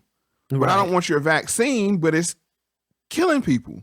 So it's definitely something to be afraid of because, and then the media, the media is playing into it and they have this running death toll. And, you know, every time you hear somebody, I haven't heard a person that hasn't died of COVID. Yeah. Everything is COVID. It's like, what they die of? COVID complications. What does that even mean? Mm-hmm. Like, does that mean that they died with COVID or of COVID? Because those are two different ways to count it, but not in people's minds. Right? You see what I'm saying? Definitely. Like, it's like somebody saying, if you die with no money in your pocket, you die broke. Yeah. Like, technically, that's not the same thing. You didn't have any money on your person when you died. Right. You didn't die technically broke. So they play these number games. Yeah. And once again, we go back to the mind control and the manipulation through data, i.e. witchcraft control. And then you have people that's totally scared. But then the other thing is you have people that's totally don't think anything's going on and they're living their life like it never happened. Right. And we saw this with a lot of younger people, like with spring break and that kind of thing, where they showed up to Florida and they were just, you know what I'm saying, chilling. Yep. So it's, like I said, it's to have a consensus on why people think this way. You had to follow them back and see where they get their information from. And that takes understanding, like, why do you fear, or why don't you fear, or why do you wear a mask, or why don't you wear a mask? But it takes that you have to do the work as far as sitting down with somebody and have a conversation with them. Because everybody has their own, and a lot of people, I'm gonna say this, some people just say it because they don't want to be the outsider to say, I'm not Yep. scared of COVID. Yeah. So it's like the peer pressure is like, oh, you ain't scared of COVID, huh? Are you one of those anti-vaxxer deniers, huh? You think it's a hoax. Right. It's like, no, but I just don't live my life in fear. Right. So. Yeah, sometimes people find it easier just to blend in and not to even signal differently. Like, they're not going to make an argument either way, but they're just going to, go with what everyone's expecting or go with the crowd, And I'll give you an example of that. Because if you walked into a room of people and say, raise your hand if you're not vaxxed. If you're not vaxxed. Most of the unvaccinated people will leave their hand down. Yeah. Yeah, no doubt. Because it's like I'm hiding in plain sight. Kind of like, I don't want to out myself to bring unnecessary attention to myself. So I'll keep my hand down. Now, if they're asked that same question in a different way, say, if you are vaxxed, raise your hand, they might be likely not to raise their hand. Yeah. Yeah, that's interesting, that dynamic and how loud you choose to live, There's kind of a parallel in smoking, especially when you first start smoking weed, and like some guys will just like in legal states just chief right in front of you, like no matter where it's at. It could be like an inappropriate time or place, Mm-hmm. And somebody's just like, oh yeah, I'm not breaking no law, and sometimes you know people like 10 years and then you're like, holy shit, you smoke. Right. That's the one that gets you. "Well, I don't It's know." like, are you smoke? That kind of thing, so. Like, yeah, never would have guessed it. Oh, right. man. We had 2 text messages roll in. The first one is from Michael in the MO. He says, Mo, I'm just a crazy white dude in Northwest Missouri wanting to say thank you for all you do. I really appreciate you sharing your perspective of current and past events. Thank you for appreciating the show. I mean, you all are what make it happen. As far as showing up and showing your value, and it comes in many different forms: time, talent, and treasure, and kind words as well, and prayer. I think that's one of the most underrated forms of value is prayer. In my book, that's just my book. I agree. The second text is from Lady Mountain J. She says, in the morning, here's my question for Mo. Thank you for your courage. I'm curious to hear your experiences and thoughts about public schooling and homeschooling. Thanks. I'm a new homeschooler, and this goes back to the magic conversation when I said the magic wore off with the media, also with the education system. Yeah, no doubt. When I was starting to listen, I'm underwhelmed. Underimpressed with what my kids are receiving as far as education is concerned. Yeah. I could put a better curriculum together than they're getting at school. Yeah. But they went going to that big stone pretty building with those nicely decorated hallways and classrooms. So the magic was gone. Yep. It's like you're in your living room and my kids are in their living room, or they're at their desk in their room. Yep. There's no magic there. And it ruined the educational system, in a sense that it's the mystery and the marvel is gone. So I can do that. I can build a educational curriculum around what I want my kids to learn, and of course I have the luxury of working from home. Yeah, and my wife is at home most of the time, so that is a luxury, but. Yeah, they shot themselves in the foot. I mean, I have an 18-year-old daughter and she doesn't watch movies. I asked her, I was like, what movie you want to go see? Nah, I don't watch movies. Nice. So they ruined their whole Yep. They ruined music. No music. There's no music anymore. Yeah, see, I kind of feel that same way, and I was just wondering if like it had finally happened and now I'm an old guy, but I think it's like there's just nowhere to turn to for pop music. Let me be clear. Pop music. Right. There's no more pop, and that includes rap, but the mainstream music, the mainstream movies, television is still alive because of streaming. But other than that, there's no big draws for concerts anymore. Or draws to movies. I haven't seen a movie in the last 2 or 3 years. I was like, oh, I got to go see that. Yep. Yeah, it's wild. You have time for a couple more? Sure. Voicemails? Yeah. All right. Hey, bowlers.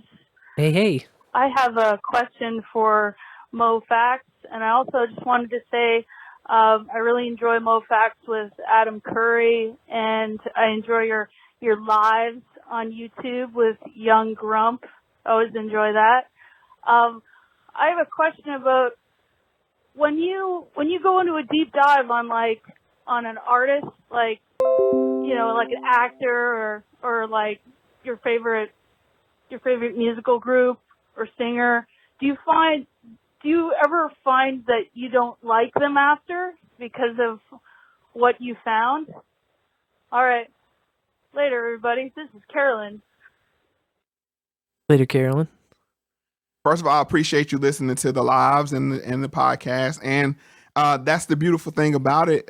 She brought up YungGrump. Mhm. And this is a young man that I start to work with. So I'm like, okay, if Adam did that with me, I need to find somebody, to work with. Oh, that's cool. So, yeah, so it's like, you pay it forward kind of thing.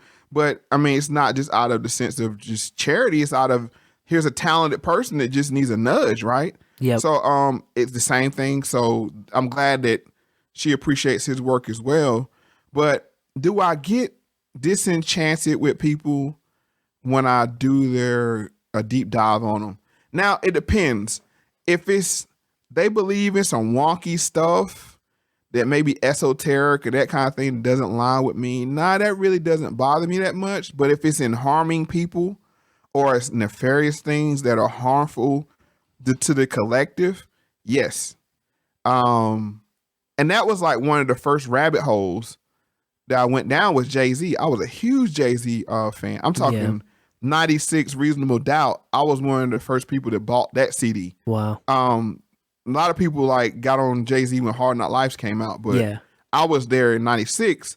But then I started to hear stuff and see stuff and symbolism and the Alex Crowley shirts and the throwing up with the 3-6 or the Illuminati, whatever you want to call it. Yeah. The one eye triangle thing. Right, that kind of thing. Yeah. And I was like, wait a minute. Because what you're doing is you're misleading people. If you're open to say, hey, I'm into this, that kind of thing. Yeah. And you're open, I don't have a problem with it because you give a people a fair chance to walk away from it. But when you try to mask it or hide it or be manipulative with it, I do lose my taste for their work. Yeah. And I felt like, I've never heard the Yeezus album. I was like, that's too blasphemous for me. Like I said with Jay-Z, and there's this Jay-Z line. He tells you what he's about in a line, and I can never unhear it. He says, and I think it's Ghetto Boys. It's on Puff Daddy's album with him, Jay-Z, and Biggie. And he says, I'm the New World Order, but I keep it ghetto like sunflower seeds and quarter waters. And I've heard that line 100 times. Yeah. And I heard it one day. I'm like, wow, he just sit here and said it. And then when you go look at We Run This Town with the mask and everything, like they let you, that was like some straight up Antifa predictive programming going on in that video. Yeah. With the mask was like covering of the face was huge in that video. And I was like, they're really pushing this covering of the face thing, huh? But it didn't make sense. But when I saw Antifa and the mask now due to COVID and everything, I was like, oh, okay, he was clued in early in the game. So when people like that, I can't really. I'm like, you're misleading a whole generation of people. Yep. If your beliefs is that great, if your beliefs are that great, just be honest about it. Be open about it. Like, look, I'm into this. Right. Like a Marilyn Manson. Like, at least with Marilyn Manson, you got to have respect for him. Like, hey, I'm into some hardcore devil worship. So, right. Okay. Yeah. At least I know. I won't listen to you. Thank you. Right. But, yeah. It's when it gets insidious and like hidden like that. You're right. It's a whole different animal. Right. You got another voicemail? Yep. 2 more. Okay. Hey, hopefully this gets in time. Been listening to the stream, driving back to Louisiana from Texas. You made it. So I want to say I really appreciate the conversations y'all have. Mr. Sir Spencer, Dame DeLorean, Mr. Moe Factz on each of your respective shows, and I'm very happy to be listening to y'all on the stream together. I think it's a great show, great content. Thank Keep doing what you're doing. Much love. Peace. Appreciate it very much. Yeah, and I appreciate it as well. Like I said, man, it's just a great community over here. Yeah, that's all the love and just being like that feedback loop of just letting us know, hey, it's working, you know. Even that little bit, it's you don't realize what you're actually contributing just by doing that, you know, like it's that feedback response and that what the listeners are saying and thinking and what directions they want to go is a big part of what keeps us on the right path. So we appreciate it for sure. Oh my God, in the fucking bowl. In the bowl. Moe Factz on the Post No Agenda show. Can you get any better? I know that you will and can. Doesn't seem like you can really go higher, but this is pretty high. Oh, damn, you are really high. Wow, really high. So congratulations, Lorian and Spencer and Moe Factz.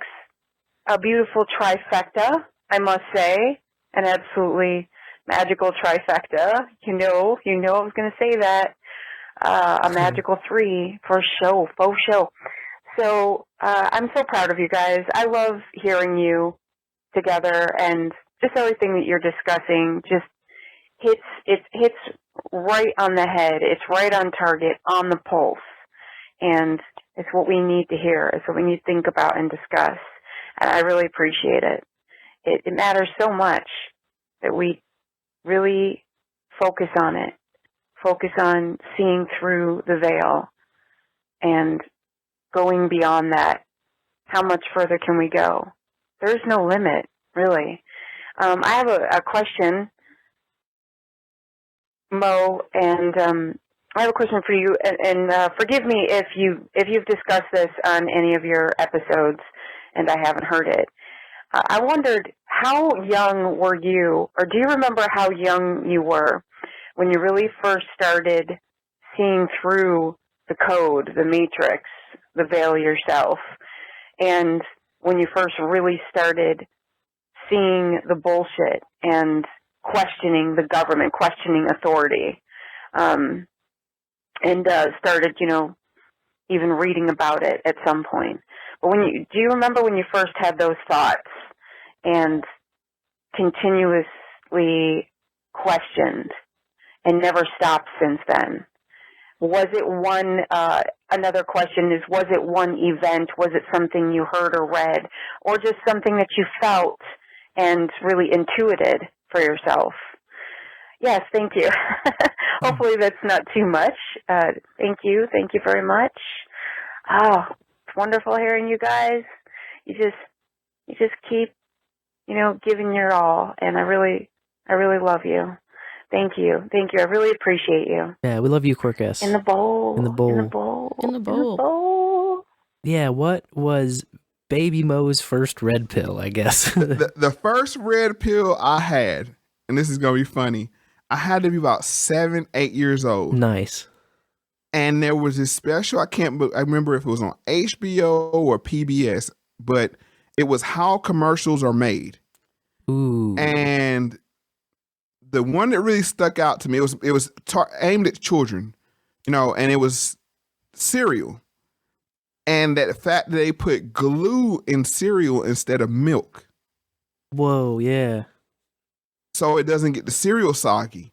And then they went on to how they make the hamburgers, like the Big Macs and those kind of things, look on television. Yeah. Like the sandwich that you see that never looks like it when you go to buy it. Yep. How much process they have to go through to airbrush the lines on there. They airbrush the meat, then they take sears and sear the lines onto the meat, that kind of thing. Yep. But the glue in the cereal, that was like, wow. That's when I started watching television in a whole nother way. Dang, that's of watching it in clips or fragments and I was always the kind of person that I would perk up on commercials, and see how they were selling stuff. Huge QVC watcher, just to see how somebody could be there for an hour to sell your product, and they would go through every different angle, to present information to you, to make you pick up that phone and dial in to buy that item that you couldn't see or touch or feel. And you're talking about colognes and perfumes and things that you couldn't even smell, right? So that was the first thing. Then coming up in hip hop, you had the Tupac thing. Was he dead? Was he alive? Was it murder fake? That kind of thing. Then you have Wu-Tang Clan, which woke up a lot of people. If you listen to Wu-Tang Clan, and specifically like the RZA, Jizza, and those kind of people, they were dropping like talking about was like sensors put into skin and microchips put in the baby's earlobes and the poison of food and that kind of thing. So I mean, when I first heard about the Illuminati, it was from Mobb Deep, from Mobb Deep, and then Tupac had the Killuminati. Yep. So these things were popping up pre-internet. Sure. So it was like, who is the Illuminati and what is this thing about? And that kind of thing. So it was a process, right? And then 9/11 was the one that was like, are you going to believe TV or your lying eyes? Then I was like, after that, I was like, yeah, man, come on, like this is some BS right here. So that was my the process, but I would say the most impactful thing was that putting glue in cereal, because I was like, this is all fake. Then that's everything is fake. That's wild that you say that, because I couldn't have been much older than that when my dad growing up. My dad worked at a pre-press printing shop, and so they do like printing for cereal boxes or ice cream cartons or Hallmark cards or a lot of different things like that. They do the setting the plate design, so before it goes to print. But he told me that all of the ice cream on the ice cream cartons is mashed potatoes. See? That doesn't melt. And that blew my mind, but it just didn't. It's weird because I just had these isolated pockets. Like that in itself blew my mind, but I didn't draw a single connection between that and anything else that existed. It was just like a fact that I had all on its own of like, oh yeah, that's not ice cream, that's mashed potatoes. But I didn't say, well, what else isn't what it is? What else out there is like, I think that's cool to be presented in how commercials are made. Like, oh, here's a bunch of different examples, and the reason they do it is manipulation, like, it's a simple and innocent explanation of like, well, yeah, they can't use ice cream in a photo shoot. It would melt by the end of the shoot, like it doesn't seem sinister and nefarious as to what's going on. It's like, oh, they had to come up with this solution to a unique problem. It's clever. And it goes to show you the packaging of, these products, and media is just another product, right? It's the packaging of the product. But when you said, and like I said, you were just told one factoid, but watching that documentary, it was like, all of this is what we call now is cap. Like, you know what I'm saying? Like everything is made up on television. Of course we know that, but to the extent they go through of handpicking the flakes, just putting a bowl of apples together. They go through 10 bags of apples. Yeah. And when you start to see stuff like that, it's like, okay, now I get it. Like everything is staged. And then another thing I realized was, and I came up this on my own, but that how television is made. Television is made, we have commercials and we need shows to fit around the commercials. Right. Like when you start to understand that, they sell ad time and then they need shows to fill up those gaps between the commercials, instead of, most people think they have a great TV show and they have to segment it with commercials. No. It's the opposite way around. They just make you think that it's only true of the Super Bowl that's that way, and then all the rest of TV isn't just like that. No, and what confirmed that for me, I always believed that, but what confirmed that for me was Mad Men, which is one of my favorite shows, if not my favorite. I go back and forth.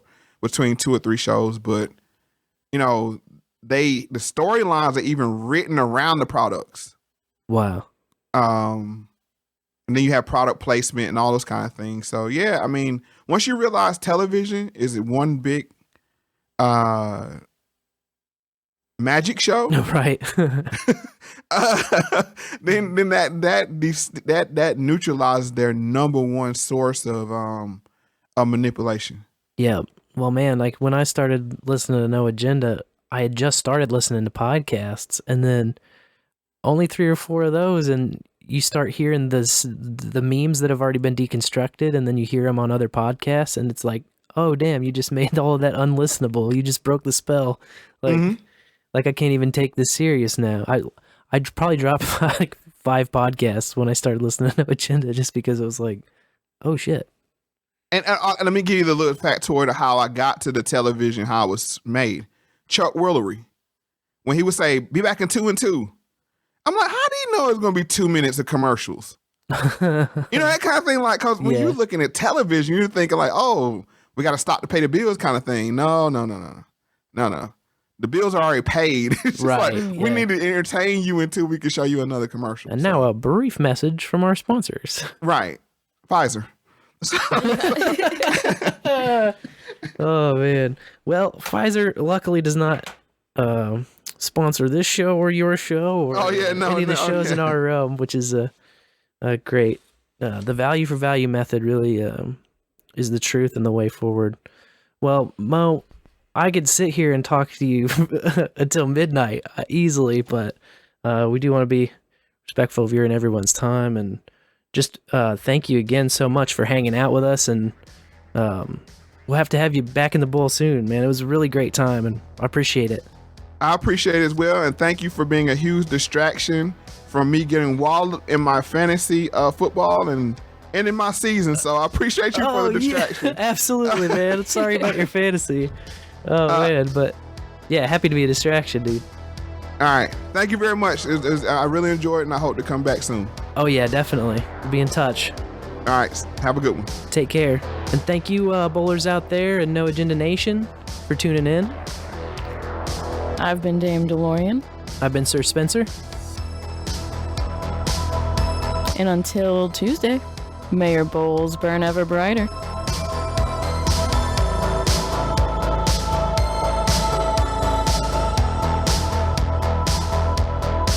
Rock on.